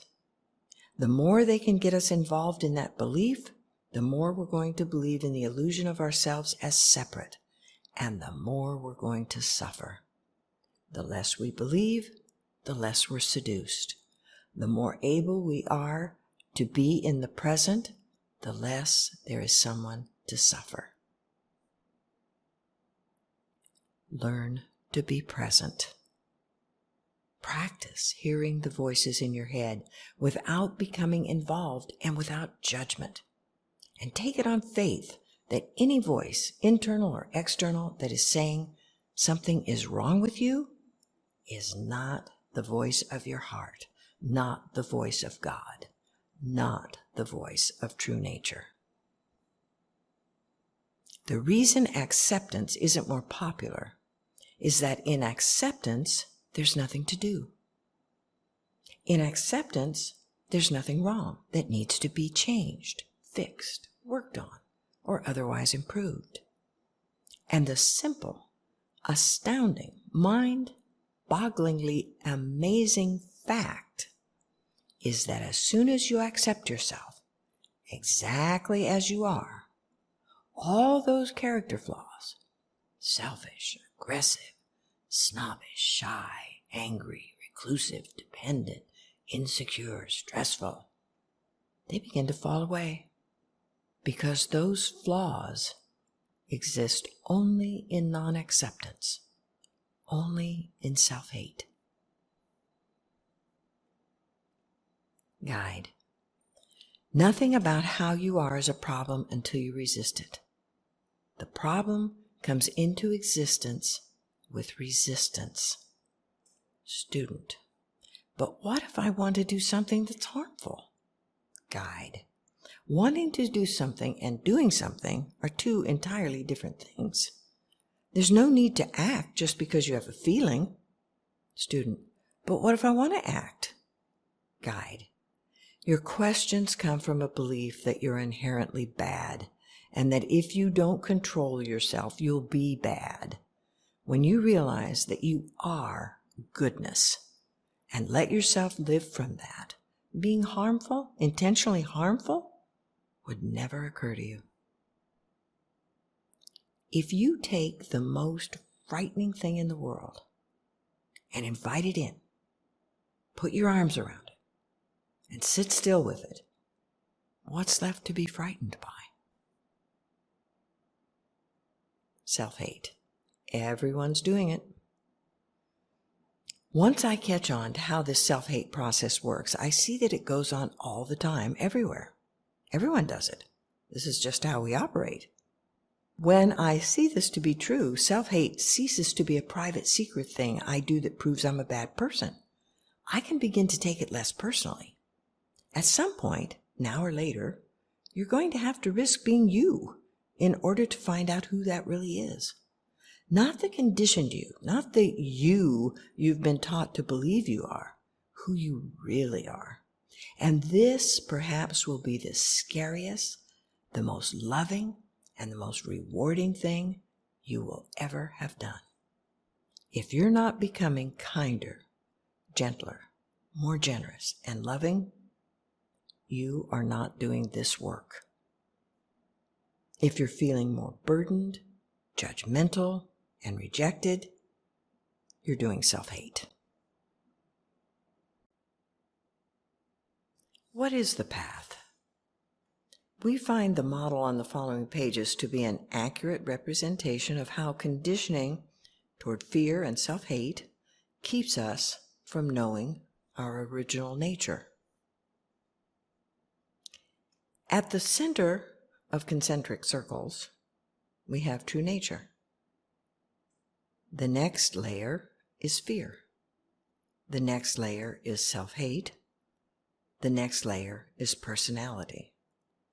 At the personality level, we have our coping mechanisms, our defenses, and our ways of getting by in the world. From this level, I might decide that there must be something more to life than I'm getting, and that I want something more than life is offering. So, I start working with the personality, trying to improve it, fix it, figure it out. I decide to get a different this or that, a new mate, a new job, house, car. I pursue personal growth, get into therapy. I do all the things I think are going to turn me into the person I should be. There's nothing wrong with any of this. It just doesn't work. Finally, all these efforts fail, and I decide to take the big plunge and begin some kind of spiritual practice, maybe a meditation practice, something that's designed to take me beyond the personality. I begin the long, arduous journey to the center of my being. The first thing I run into is self-hate. Now, this is the layer that, thankfully, has been keeping the personality level from working. Ours is a spiritual practice and does not have as its goal living a successfully egocentric life. So here I am at level 4, at the level of personality, and I'm trying to become the perfect person, and level 3, self-hatred, is pointing out to me that it's not working. I'm going to improve myself, and self-hate doesn't let me. Whenever I try to make a beginning on this spiritual journey, self-hate will do anything it can to stop me and then beat me for stopping. I'm going to start meditating, and self-hate stops me and beats me for stopping. I'm going to start exercising, and self-hate stops me and beats me for stopping. If I find the willingness to pay attention, anyway, to struggle through all the self-hating voices, if I learn just to sit still through all of it and not be thrown off, the next level I encounter is level 2, fear. I've made it past the distractions. I'm being compassionate with myself. And then there's this little moment of silence. What do I get? Fear. Big fear. It says, you're going to die. And I think, how can that be the answer? I've gone through all this and that's the answer? So I come back to level 3, self-hate. And I see that self-hate is pretty handy because it works in both directions. I can go from fear to self-hate, and I can go from personality to self-hate. It's very flexible. I can hate myself for being afraid, and I can try to fix myself so that I'm not afraid, and I can be afraid of the fear, and I can hate myself for being afraid not to hate myself, all designed to stop me from getting to the center. Perhaps, with patience and willingness and experience, or just plain old having suffered enough, I eventually realized that this whole process of going from personality to self-hate to fear to self-hate to personality and back again has been exactly what I needed to be doing to learn what I needed to learn. I realized that every step I've taken has been on the path. Perhaps I realize that it's all been happening perfectly, and that true nature was never inaccessible, never out of reach, always present, always guiding me. There never was anything wrong. I just didn't know it. Horrible things, and I do mean horrible. Self-hate is invested in convincing you that you are an awful person, that deep down inside you, there's some horrible thing. Why? Because it stays in charge that way. It can just say, boo, and you'll jump back and do whatever it says. But you can call its bluff simply by saying, bring out the horrible thing. Show it to me. But self-hate can't do that. And the more it cannot show you the horrible thing, the more it will dawn on you that maybe it doesn't exist. Maybe there isn't a horrible thing inside of me. Self-hate begins to scramble at this point because power is shifting away from it and shifting toward the part of you that is able to step back from self-hate and carry on this kind of dialogue with it. The part that can begin to stop believing there's something wrong with you. The part of you that is beginning to be free. The gift.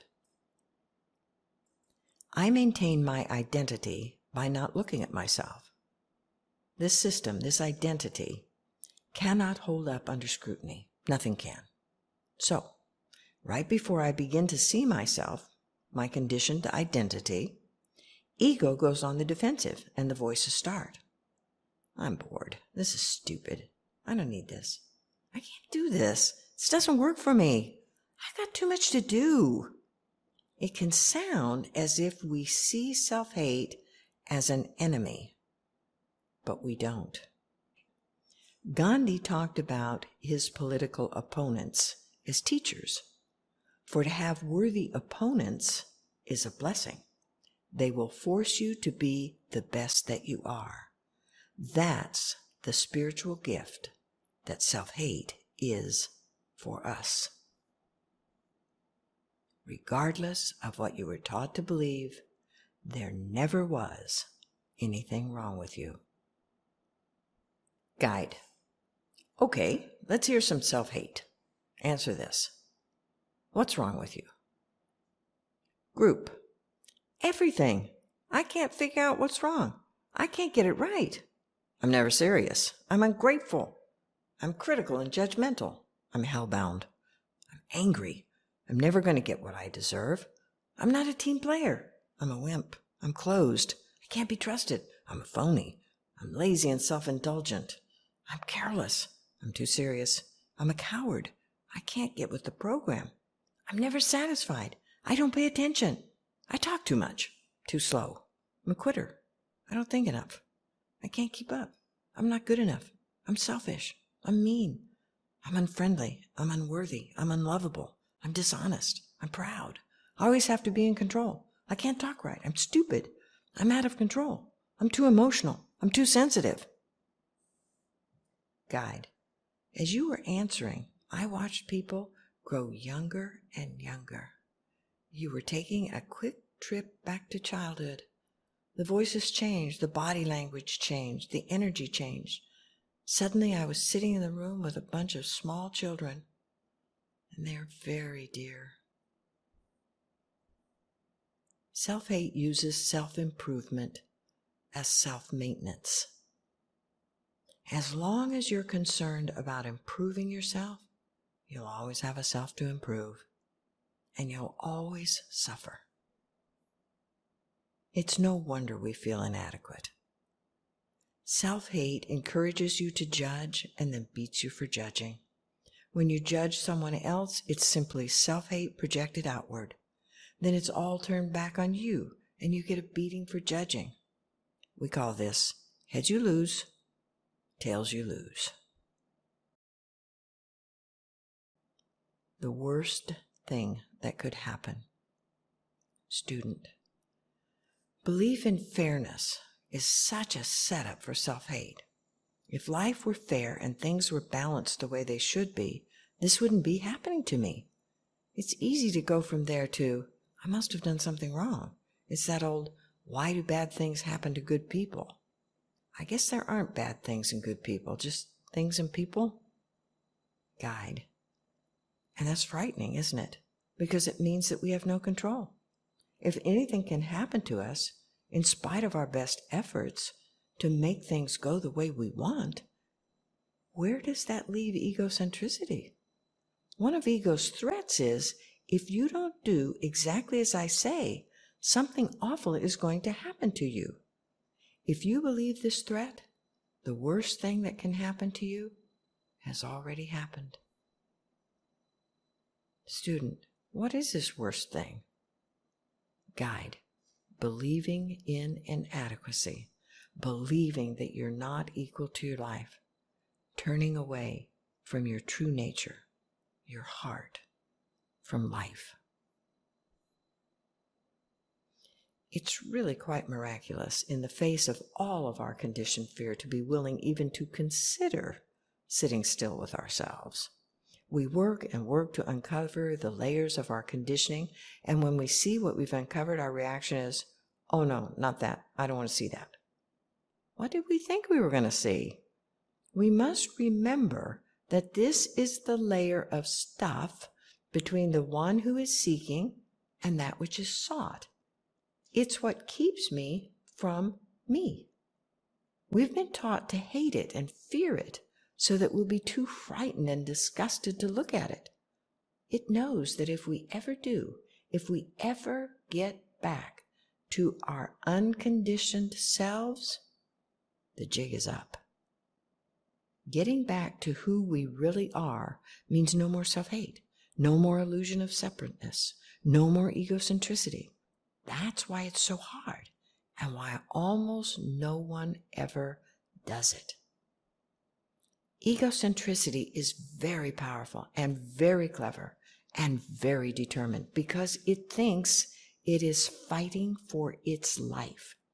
So it looks worse and worse the deeper we go. That's why it's critical to learn to sit still and believe nothing the voices say to you. That's why it's so crucial to find compassion. If a voice is not speaking compassionately, it has nothing worthwhile to tell you. Everything you need to know will come to you in compassion. Do not confuse nice and polite with compassionate. A compassionate person may be what we call nice and polite, but compassion does not try to be nice and polite. Nice and polite comes from conditioning. Compassion comes from the heart and our shared connectedness. Fake it till you make it. Student. Much of my reluctance to do certain aspects of the work of ending self-hate comes from self-hate itself. For example, if I realize I'm saying bad things to myself, it seems phony to make myself be compassionate by saying something good to myself instead. But I'm finding that just making the effort is often helpful. Recently, I've been feeling crabby and not grateful, and just the mechanical act of writing thank you was enough to help me find the sense of gratitude. I could say that was phony and stupid, but it worked. Guide. The voice saying it's phony is terrified that you'll find out how sincere you are. Student. It's okay to just pretend you're like yourself, to go through the motions of embracing yourself, even if it feels false or stupid. St. Teresa of Avila taught to go to the experience of gratitude within, and I've always assumed she meant fake it if it wasn't there. I often act as if, and as soon as I do, I feel a real change. Guide. Because it's not phony. You're acting the way you really are, according to your true nature, and that gets beneath the self-hate. Stay with the breath. Student. I was at a conference where we sat in meditation for an hour each morning. It was mentioned that if you hadn't sat before, you might have various physical sensations, even feel sick at your stomach. I'd never meditated before, but I wanted to do everything right, so I sat every morning. I was pregnant at the time, and through every sitting, I thought I was going to throw up. But since I knew to expect that kind of sensation, I kept sitting. I made up my mind to stick it out, even if I did throw up, or if I passed out. What I learned was that I was able to get through it by staying with every single breath. The experience showed me that the internal voices weren't right. They were saying, you can't do this, you're going to be sick. But it wasn't true. Even the physical cues I was getting. That was an extremely valuable experience. Later, when I was in labor, it was true again. As long as I stayed with every breath, I was all right. And that showed me where freedom is. Guide. Yes. If you went to another conference and had a friend with you, say, and she was sitting those hours each day, even though she never sat before, you might say to her, I hope you know what a great thing it is you're doing. It's really hard, and you're doing it. That's the kind of thing we'll say naturally to someone we really care about. But we don't say it to ourselves. But we could. We could even go beyond telling ourselves that it's okay to have our thoughts and feelings and risk something really compassionate like, that was really good. I'm glad you did that. You're a good person. When I make those recommendations, people often say they're afraid that if they're that kind to themselves, they will become egocentric and self-indulgent. But we already are egocentric and self-indulgent. Being kind to ourselves is the way not to be egocentric and self-indulgent.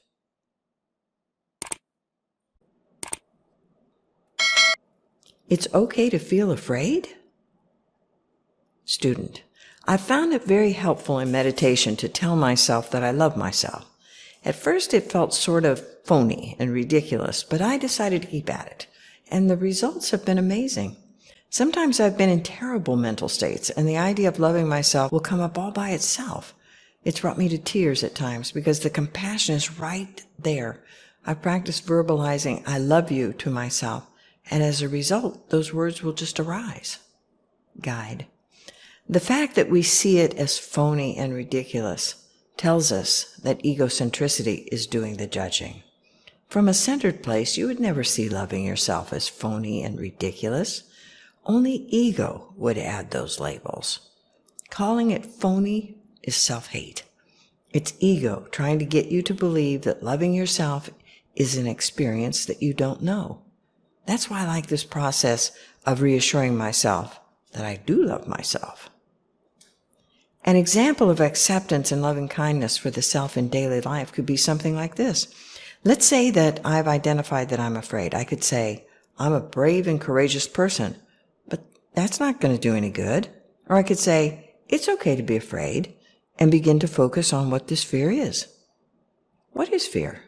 What does it feel like? Where does it happen in my body? What do I say to myself when I'm afraid? I might go ahead and do the thing I'm afraid of, and then I can ask, at what point does the fear arise? How does the fear stop me from doing this thing? Can I feel the fear and do it anyway? So you see, there's somewhere to go with it. If it's okay to be afraid, all my options are open. Am I afraid all the time? No. Well, when am I afraid? What exactly am I afraid of? If I'm trying to hide the fear, repress it, not let myself know that I have it, it can become a weapon for self-hate. Instead of being someone who's afraid of a specific thing, I get labeled by self-hate as a frightened, fearful, whining, needy, cowardly person. But if I'm just afraid of something, and that's okay, that non-judgment is an open doorway that I can go through. The acceptance brings me back to myself. I can be still with the fear as it's happening, experience it for what it is, and allow it to be healed within that acceptance. Fear is very dramatic. It tells very plausible stories. It makes strong feelings in your body. It's the primary support of egocentricity. It is egocentricity. Ego is fear, and ego is everything it does to manage, control, and avoid that fear, that experience of itself. It says, I'll protect you. I'll keep you safe. Ego spends enormous amounts of time and energy pretending to avoid itself. Pay attention. Self-hate is slippery.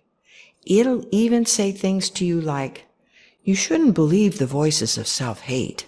If you're still believing them, there really is something wrong with you.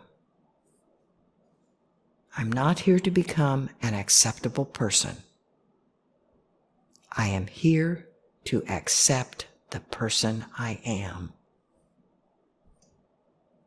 It may be true. It may be true that you make sacrifices, but that doesn't make you good. It just means you make sacrifices. It may be true that you are accepting, but that doesn't make you good. It just means you are accepting. It may be true that you're responsible, but that doesn't make you good. It just means you're responsible. It may be true that you meditate, but that doesn't make you good. It just means you meditate. We label these behaviors good and then continue to do them in order to support self-hate.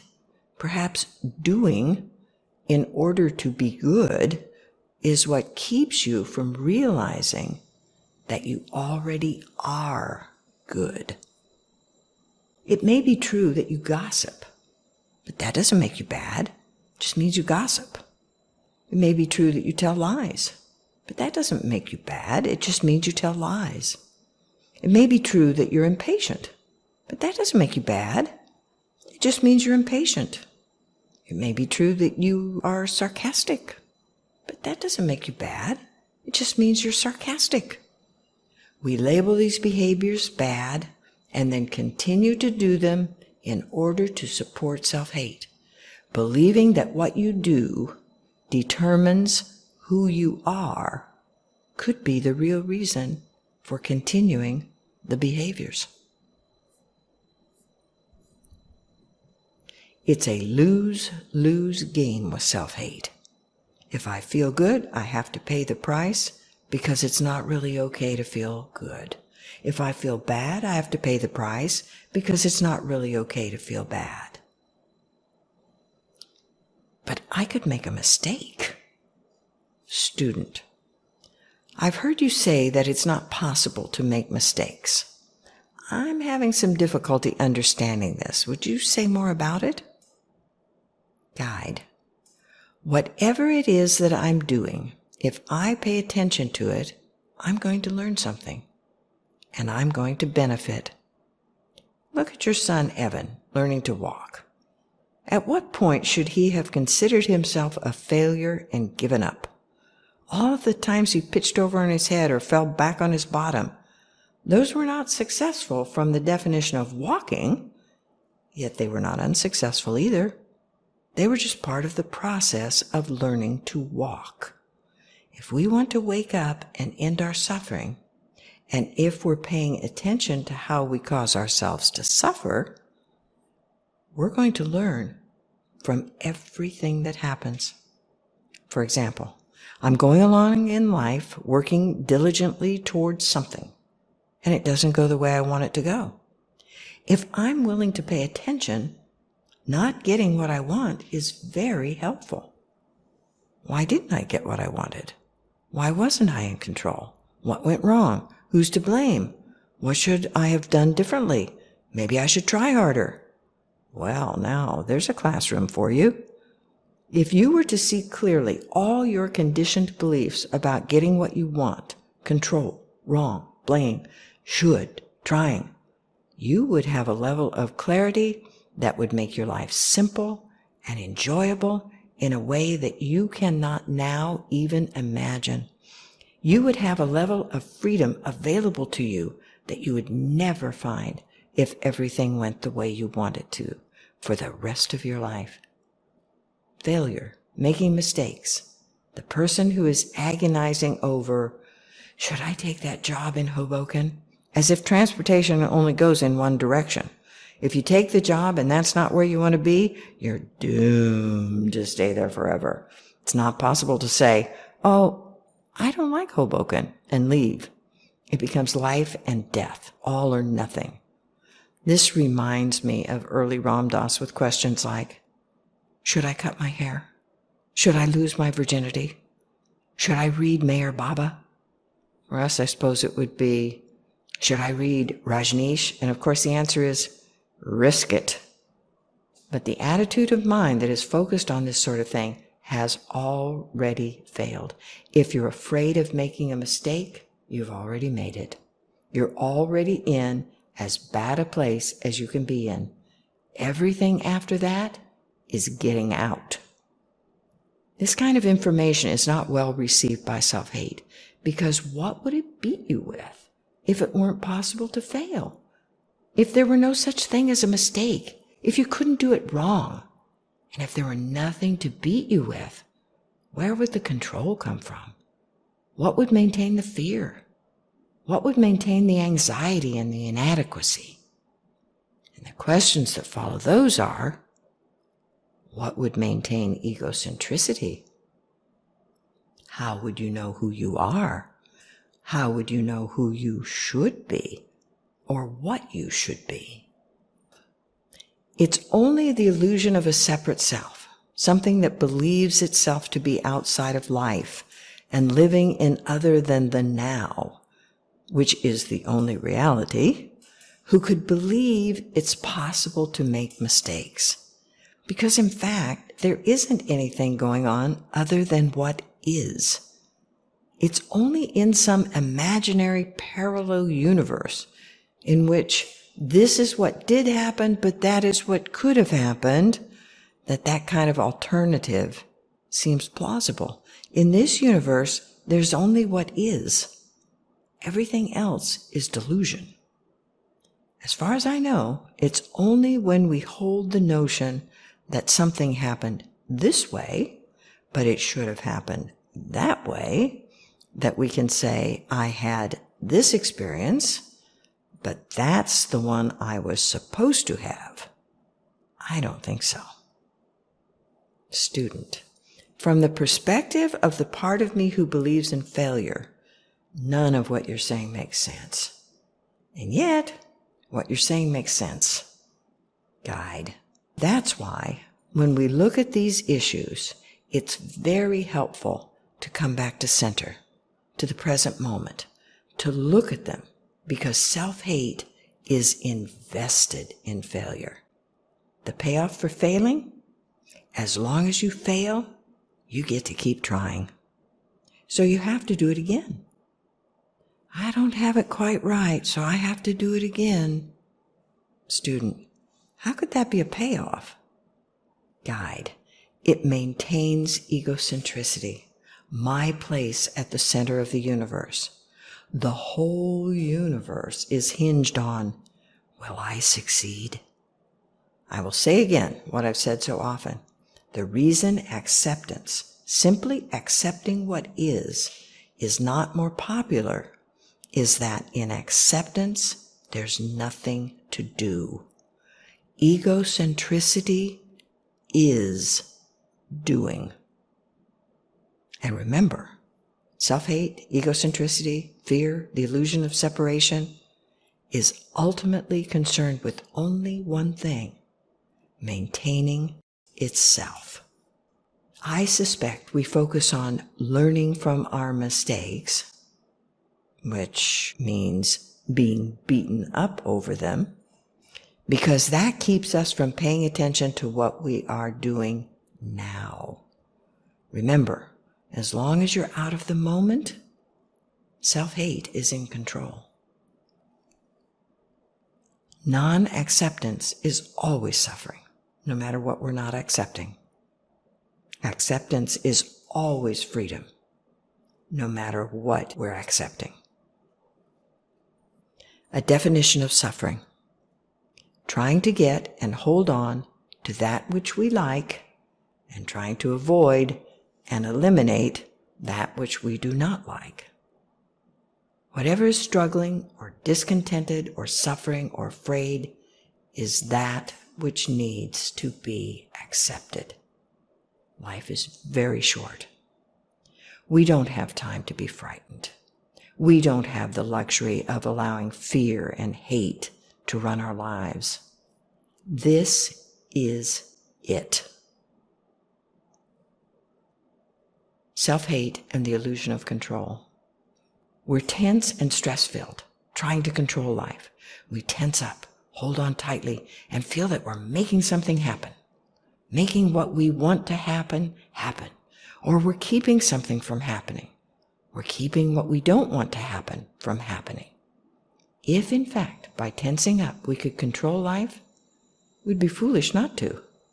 However, what we know is that being tense, being filled with stress, does not enable us to control life.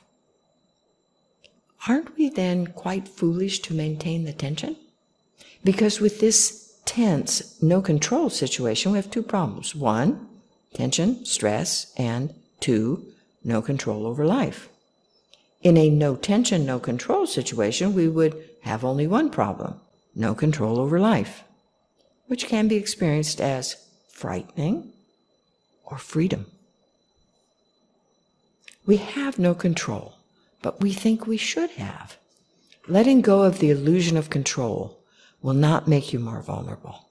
It will make you more relaxed, peaceful, open, receptive, joyful, calm. Children have no control and don't think they should have. Yeah, but look what happens to kids.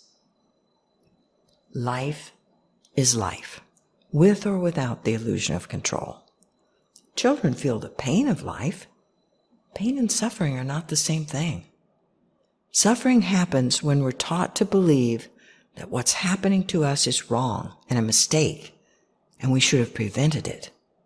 We learn to think of life as reward and punishment. If I'm good, good things happen to me. I get what I want. Eat your peas, then you can have pie. If I'm bad, bad things happen to me.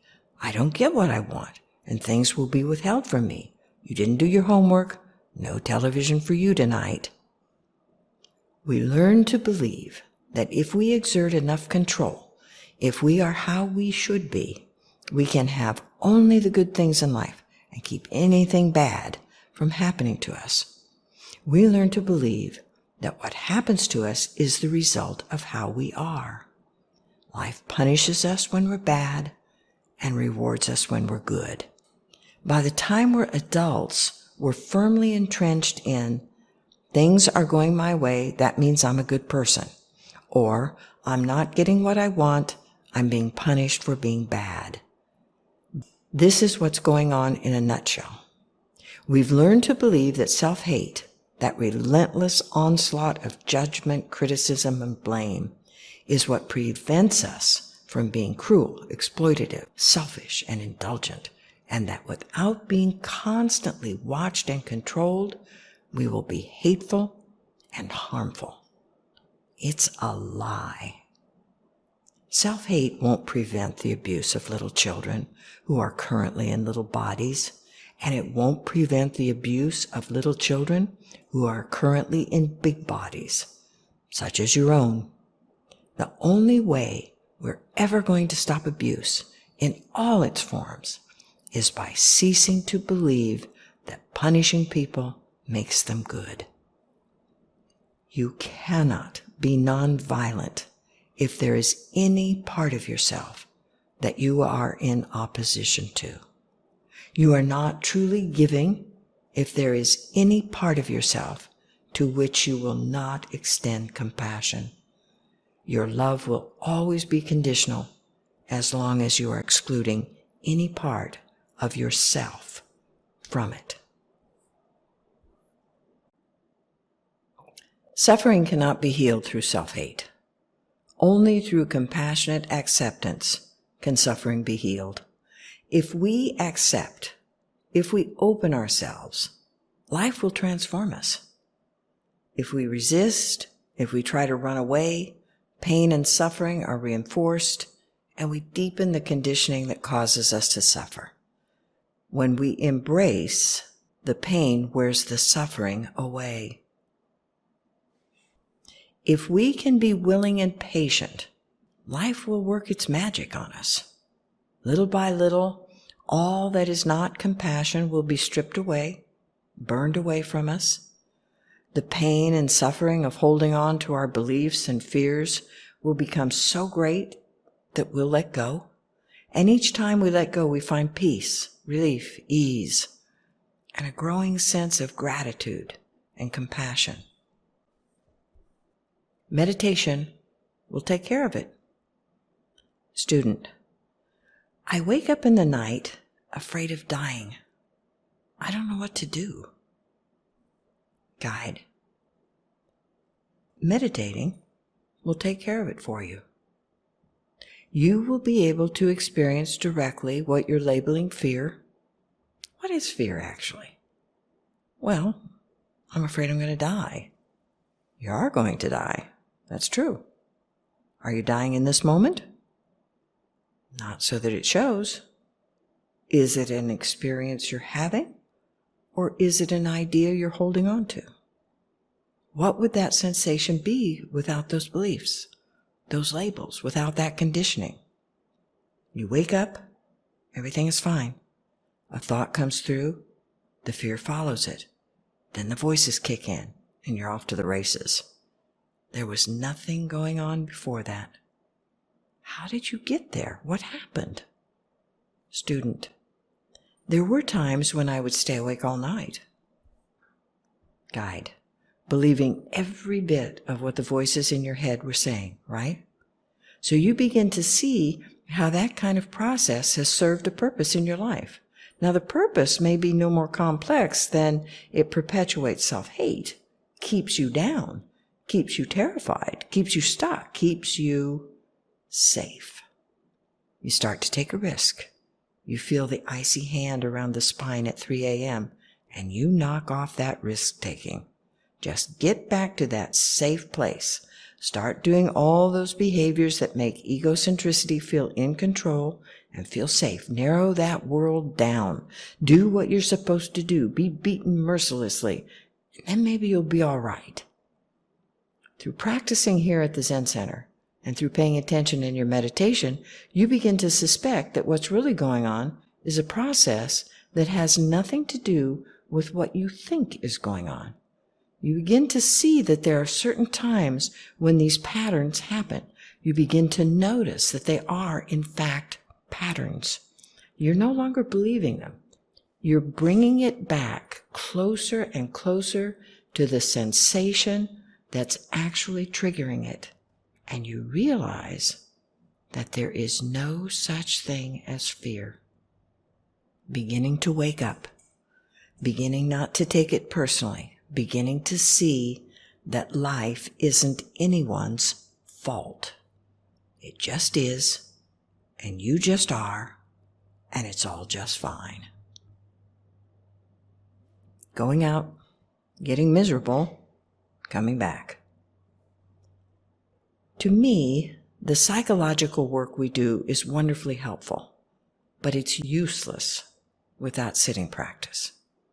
However, sitting practice is not useless without the psychological aspect. You could just sit down and face a wall and eventually you would understand all of this. It's all available without having any intellectual understanding of it at all. However, the two together are a really solid program for ending suffering. But most people want to have only an intellectual understanding and then make that work for them. That's like having an intellectual understanding of riding a bicycle. It's great when you're sitting in the living room with a book reading about it, but when you're flying down a hill, it doesn't help. The only thing that's helpful is doing it, practicing. In our sitting practice, we go to that place of inherent goodness. We find that deep sense of well-being within ourselves, and we become friends with it. We go there, and we see that being there is wonderful. For the periods of time that we're there, all the problems fall away. Everything falls into place. And then we leave that and go get caught up in something, and we come back. That's why I talk about, rather than taking spiritual practice into daily life, we bring daily life into spiritual practice. We're creating a circle of compassion, and we keep bringing the events of life into it. If I'm troubled and upset about something, I bring it into that still place, and there's peace there. It just resolves itself. And then I get caught up again. My mind takes off. I go into conditioning and I'm miserable again. Then I come back. I practice coming back here, coming back to center, going out again, getting miserable, coming back here. Eventually I get to the point where when I look at being here in the place of compassion or out there caught up in self-hate, there's just no question about it. I don't want to be out there caught up in self-hate. It's not that I'm pushing that away. It's not that I'm saying I'm a bad person for doing that. It's just that I look at it, I realize what's going on, and I prefer to come back here. Who's afraid of me? I'm afraid of me. The benefit of working to see and let go of self-hate is that you cease to be afraid of yourself. And you find a greater willingness to sit down and be still with whatever is there inside you. When you stop believing the voices of self-hate, you'll notice a curious thing: emptiness, a hole inside yourself. Instead of distracting yourself and trying to fill it up, you become curious about how to sit down and be with the emptiness.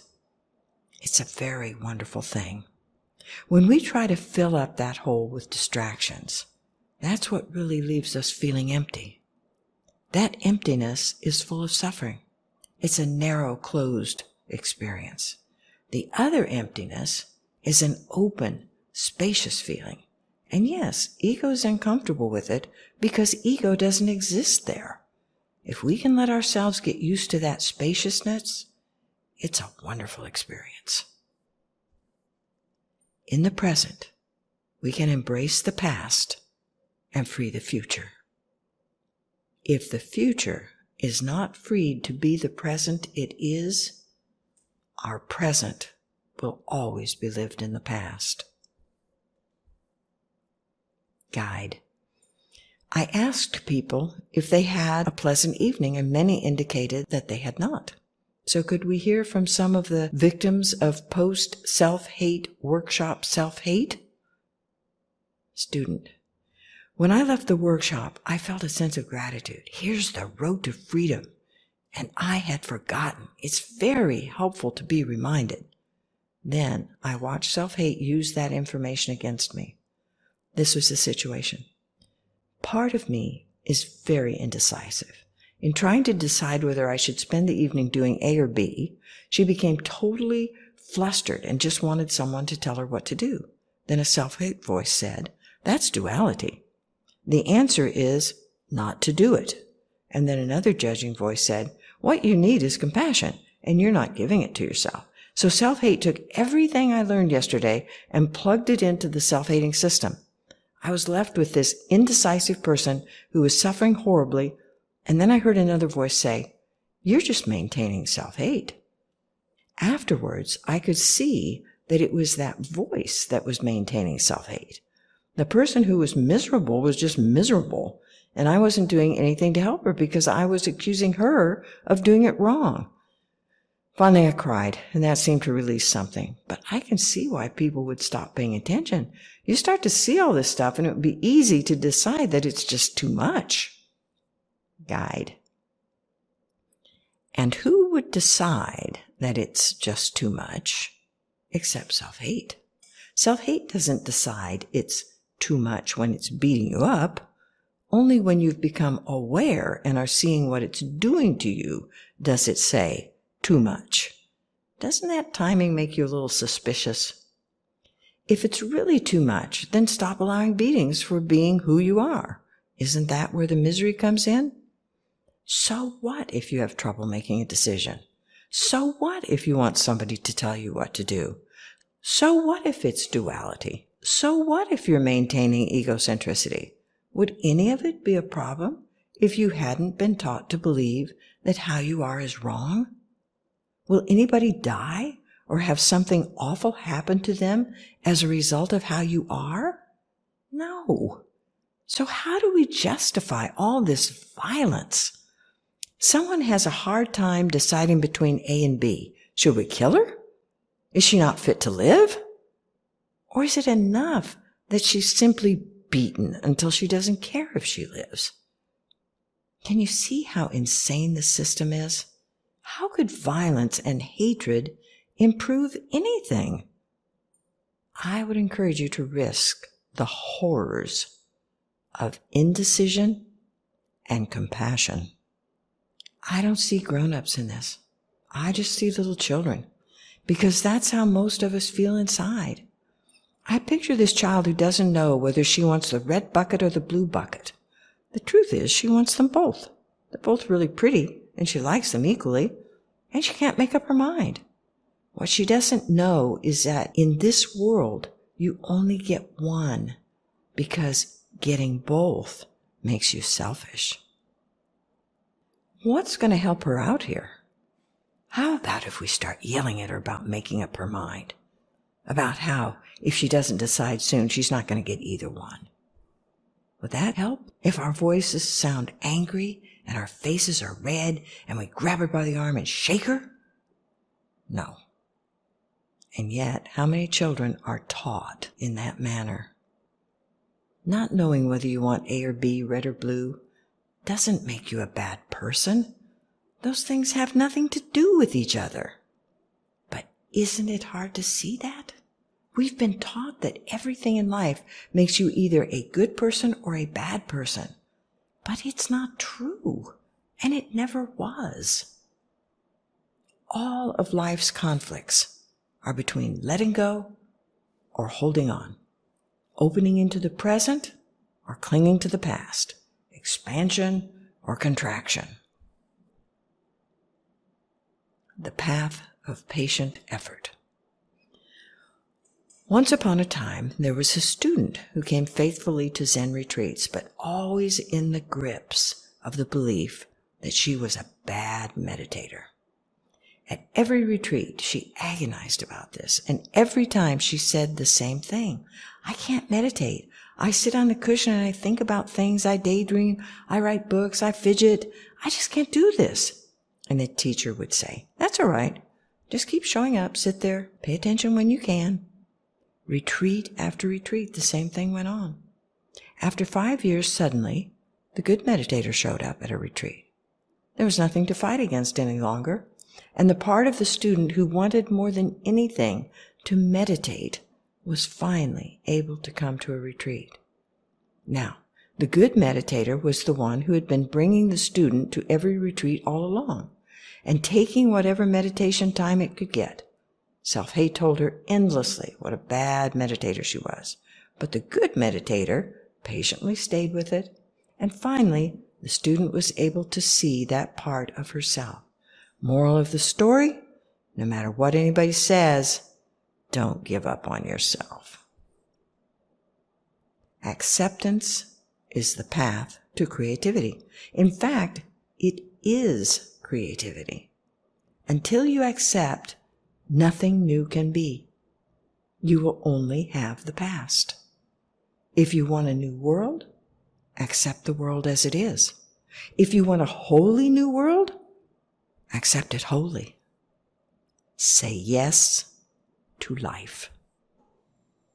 When the Buddha wanted to find out how suffering happened and how to end it, and discovered that no one could tell him, his response was to find out for himself. It is possible for each of us to do this, although almost none of us want to. Almost nobody wants to grow up. We think it's too hard. We'd rather focus on what's wrong with us and why we can't do anything about it. We don't want to take care of ourselves because that means giving up the wish to be taken care of by someone else. I want my mother to do it. She should have done it, but she didn't. I'm going to stay stuck right here until what? Until she does it? But she can't do it, and she never could. Again, we need to consider this. If we can't do it, how could somebody else have done it? Well, I could do it now if she had done it then. No, that's a scam, run by egocentricity designed to keep you stuck. We look for things that were done to us because that makes us the victim. When we're the victim, things are not our fault and we don't have to take responsibility. We can point to all those reasons that we are how we are. We can also say, yes, this did happen to me. And my parents did it to me because their parents did it to them, and so on down the line. And if I can't stop doing it to myself, how can I expect them to have stopped doing it? They weren't aware any of this existed. They were just being good parents in the same way they were parented. Almost nobody wants to grow up. Taking responsibility is not taking blame. It's not your fault. It's not someone else's fault. It's not anyone's fault. Fault misses the point. This is how it is. This is your best opportunity to turn it around. There will always be future opportunities, but why not use this one? Paraphrase of an old Zen story. One hot summer afternoon, the monastery cook, an elderly monk, was spreading mushrooms on a mat to dry in the sun. A young monk saw him and asked, "Why is an old man like you doing such hard work in the heat of the day?" The old monk replied, "If not me, who? If not now, when?" Paraphrase of another old Zen story. A woman went to a Zen monastery. She was so thrilled to be there. Such a holy place, a place of enlightenment. The first sitting period, she walked mindfully up the steps to the meditation hall.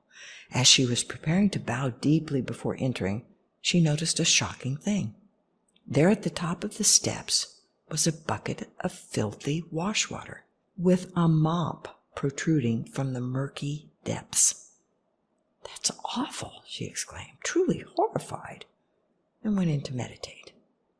The next morning, the bucket was still there. "That's disgusting," she muttered. "This is Zen?" and went in to meditate. The next morning, the same bucket. She exclaimed, "I can't believe this. This is ridiculous. Someone should do something about this," and went in to meditate. The fourth morning, there was the bucket, hardly improved by the days of neglect. The woman looked at the bucket and thought, "I'm someone," and took it away and cleaned it. People 40, 50, 60 years old are waiting for their parents to parent them. I don't want to have to love myself. I want my mother to love me. I want my father to give me what I need. The odds are very good that's not going to happen. If your parents could love you the way you want to be loved, it would have happened already. Only you know how you want and need to be loved. Only you can love you the way you want and need to be loved. If you can't or won't give yourself what you need, how do you suppose someone else who isn't nearly so motivated, who in fact is looking to get it for themselves, possibly from you, is going to provide it for you? Almost nobody wants to grow up. You can have it all.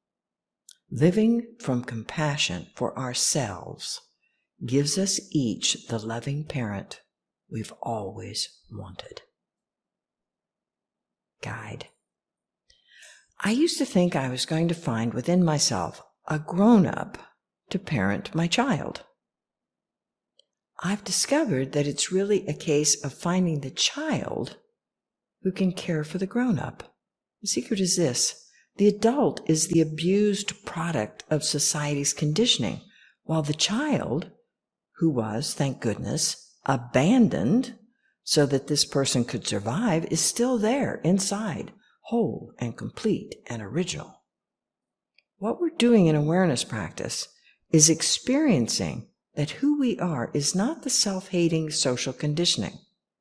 Who we are is the conscious, compassionate awareness that is our essential nature.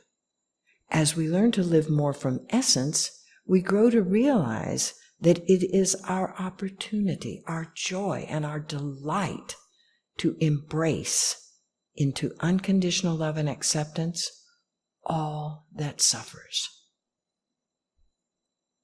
You have to take responsibility for living today the life you want to live.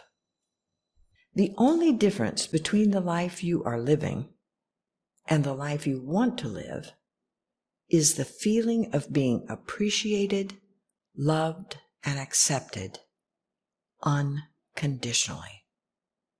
So, give it to yourself right now, this minute. Don't wait. Not when you've changed, not when you're in a better mood, not when you've earned it, right now. You could start with appreciating yourself for listening to this book, for caring, for being willing, for opening your heart. There is nothing in life that could happen to you that is worse than living in fear and self-hate. And the great sadness is that living in fear and self-hate won't keep what you fear and hate from happening to you. We cling to our belief that there's something wrong because that's how we maintain our position at the center of the universe. Self-hate doesn't work, or does it? Guide. Getting beaten up over something is a really good scam, because while I'm over here being beaten, once again I've eaten something I shouldn't eat, I'm really over here working and improving my character. If I could just handle this compulsive eating, then I would be the person I should be. Conveniently not noticing that over there I'm getting set up to collude with self-hate to allow it to punish me when I don't meet the standard. I'm so stressed out, I need a treat, maybe a banana split, or maybe just an iced mocha latte with extra whipped cream. So it works in two ways. Submitting to self-hate punishment makes me feel that I'm doing the best I can do to become the person I should be. And even though I'm failing to be the person I should be, I get rewarded because I try so hard and I get punished so much. Student. It's difficult to see until it's been pointed out several million times that this way of improving my character, which I've been diligently doing all my life, doesn't have the desired effect. Guide. In fact, it has the opposite effect, which is why we do it. For example, it's hard for people like us to feel like victims. But if I don't feel like a victim, how can I justify my privileged position in life? I can't. And so the only way I can feel like a victim is to victimize myself. I work so hard and I try so hard and I allow self-hate to punish me constantly, and my God, I need a trip to Nepal to try to get some relief, to find some meaning in this life, you know? Or I need a new car because I'm victimized by this hideous commute. Student. I've learned so deeply that if I say no to self-hate punishment, I'm not a good person. And that those two things are equal. The more I'm punished for doing bad stuff, the better, more virtuous person I am. Guide. Of course, as soon as we take a look at it, we realize it never worked and it still doesn't work. And in fact, we have no evidence that it ever worked on anybody. It didn't work on us when we were kids, and it hasn't worked on us since we've been adults. It doesn't work on any kids we know. It doesn't work. Why do we continue to do it then? Student. Because it does work in a superficial way. I can be beaten up for doing something bad and let it scare me enough that I won't do that bad thing again. So on this level, you can say that it does work. Guide. I think it does work, but not in the way we like to pretend it does. It works in that it enables me to do anything I want to do because I have to make up to myself for all the punishment I've received in life. It goes like this. I'm punished in ways that reinforce my identity, and then I'm talked into indulging myself in ways that maintain my identity. It's a balancing act in which ego will be hard on me in these ways so that I can be talked into indulging myself in these ways. I'm punished for not working hard enough, being afraid, wanting to be in control, having too little ambition, being a perfectionist, which allows me to indulge blaming others, feeling guilty, whatever, I don't care, shirking responsibility, rationalizing dishonesty to get ahead. Most of us are pretty good at balancing these two. The result? Maintenance of identity. Ego wins, and ego wins. Nothing to do, no one to do it. When you are in the present moment, there's no you that is separate and alone. No identification with egocentricity. Self-hate is designed to make sure that doesn't happen. Self-hate will pull you out of the experience of the present moment in order to get you to focus on what's wrong. What did I do? What's wrong? What did I do? It's that self-conscious questioning and analysis that brings you out of the present moment, either into the past, how should I have been instead of how I was, or into the future, what should I do about it?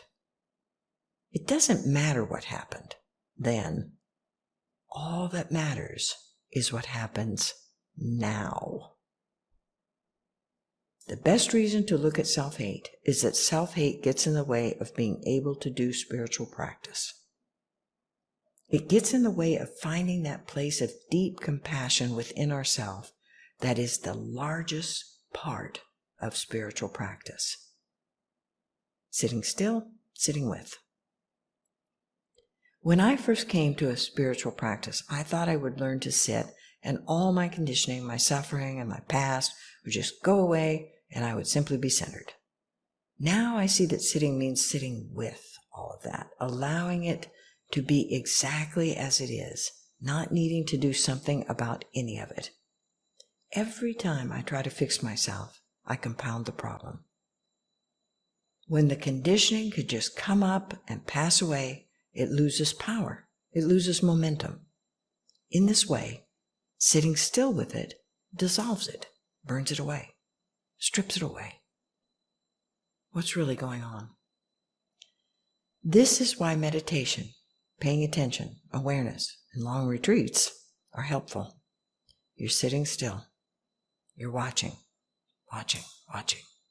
After several days, the world sort of goes away. The system cannot maintain the same connections because it tends to start focusing on whatever is going on around you, and there's not much going on. So everything starts slowing down. Everything starts simplifying. There's really nothing to do except turn your attention inward. Then you begin to see what the programming is really like. You begin to hear more clearly the things you're being told, things you couldn't hear until everything became very quiet. The watching creates spaciousness. Your attention focuses. It's like having a microscope. Now you can begin to see what's really going on. We have a choice. We can live our lives seeing how everything works. When we step back and look at it that way, it's pretty obvious that the attitude of fascination is the only intelligent one to bring to anything. A useful pursuit. Student. When I first started sitting in meditation, I figured out how many breaths it would take until I could get up again. Guide. A useful pursuit. Student. I counted the total number of breaths I took in the 30-minute meditation period. Then I was able to let go of that, and I started counting to 10, which is what you taught me to do. Then I realized that had become a crutch. I would figure out how many sets of 10 it would take to get through, and when I couldn't stand it anymore, I'd think, I'll just breathe 5 more sets of 10 and we'll be through. But I realized that was not helpful either, and I judged myself saying, you're doing this wrong. So I made a rule that I couldn't count to 10. Then I thought, if the choice is either count from 1 to 10 or not sit at all, I'm going to count from 1 to 10. Guide. Counting from 1 to 10 is not going to make me enlightened, but not counting from 1 to 10 is not going to make me enlightened either. Student. Ego says, this is so stupid. This is a waste of time. And yet my experience is not that at all. Guide. Exactly. If ego were to say, I don't want to meditate anymore, I'm terrified, I'm afraid I'm going to die, it would be clear to us. But instead it says, this is stupid. How long have I been doing this? Sitting here counting 1, 2, 3, 4, and it's very convincing. So, then to be able to come back to center enough to say, if somebody in me thinks this is boring and stupid, but somebody else in me wants to do it, why not let him do it? To learn how to sit still when we hate what's going on, to learn to sit still when it's really hard, is very good. There's nothing to do but let go of the idea that you have any control. Breathe in, breathe out, breathe in, breathe out. Are you going to feel better? Are you going to get everything that you want? No, but there's no alternative. What is. You can say, okay, I'll just be all right with this, giving up all hope, all expectation, all illusion that you can affect anything. Breathe in, breathe out. It's not a bad deal. Learning to sit still when there's nothing that you can do about what you're experiencing is incredibly valuable. Ego will say, sitting used to be fun. I used to love to sit. It was easy to sit. I wanted to sit. I would go to retreats so I could sit a lot. Now I hate it.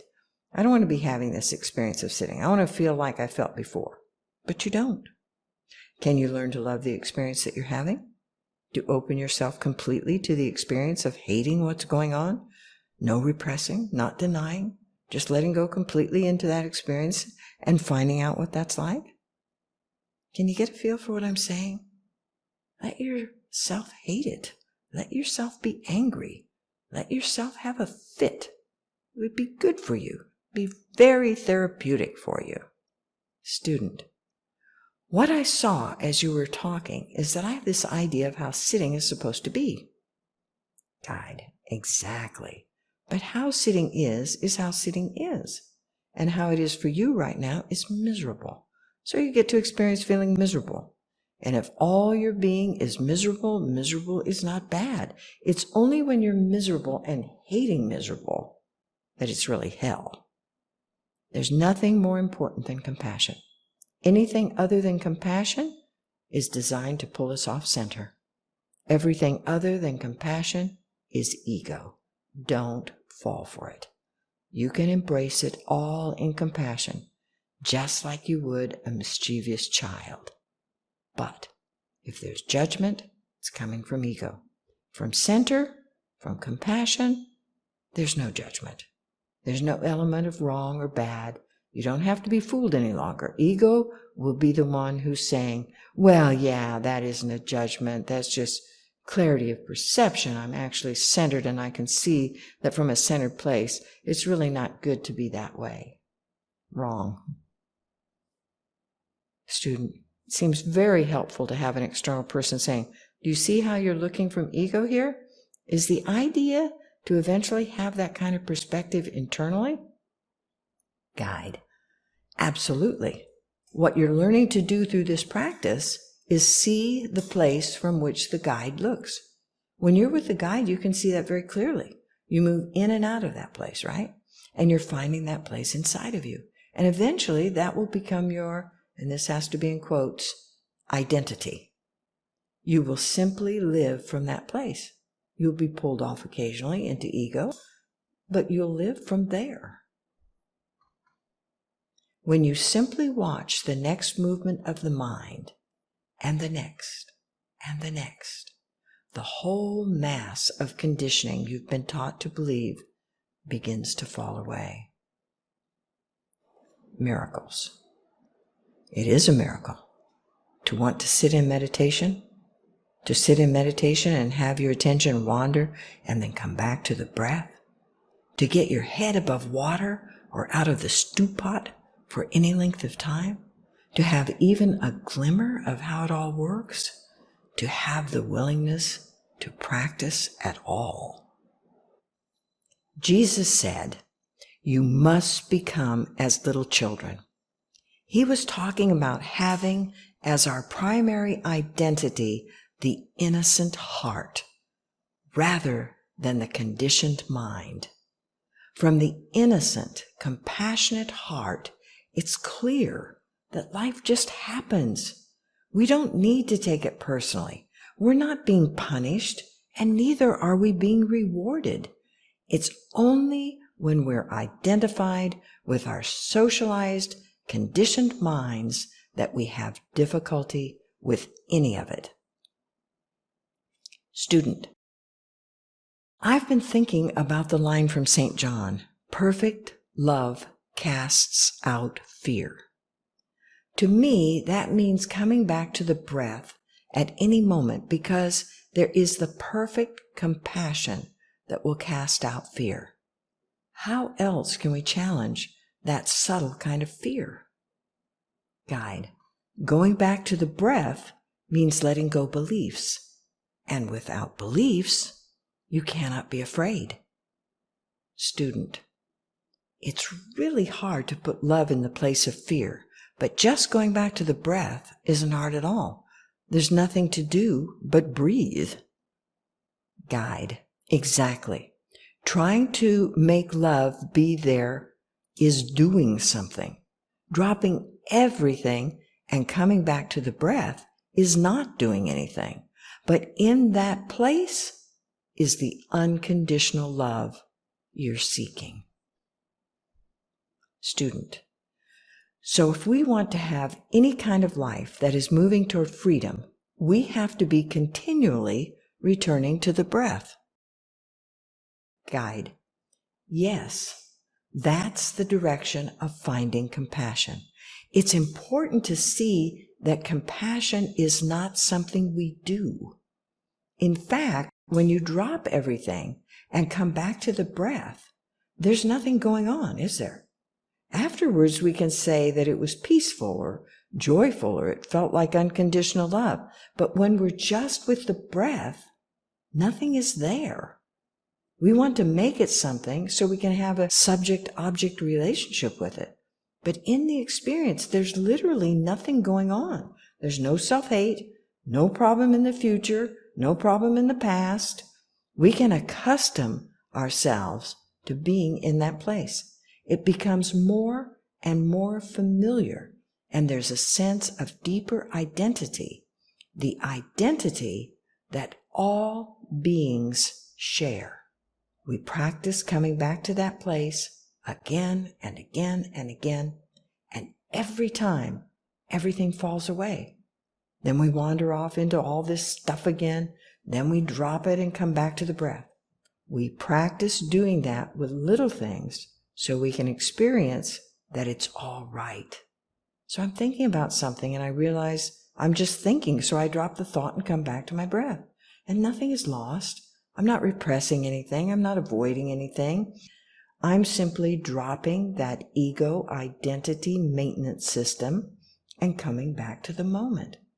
As I learn that there's no danger in this process, no fear, no loss, I can practice it with bigger things until one day, in the middle of something big and scary, I can drop it and come back to the breath. The process is exactly the same as for little things. I no longer believe that because it's a big, scary thing, it's more real. I know the answer is to drop it and come back to the breath. Egocentricity's job is to counter that by insisting that if I drop it and go back to the breath, I will die. That's why I have to practice dropping every different thing that comes up 1,000,000 times. Practice and practice and practice. And when that voice comes up saying I'm going to die if I don't do such and such, my response is, I haven't died yet. And how many times have you told me I was going to die and I haven't? Your credibility is slipping. Student, it took me a long time to see that I'm going to die is not necessarily a verbal message. For me, it's more a physical sensation and also emotional upheaval, which I had to see time after time to realize that the underlying message was that I would die. Guide, I can't stand it, is another form it can take. Student, and still that space between the I dropping it and going back to the breath involves an incredible leap of faith.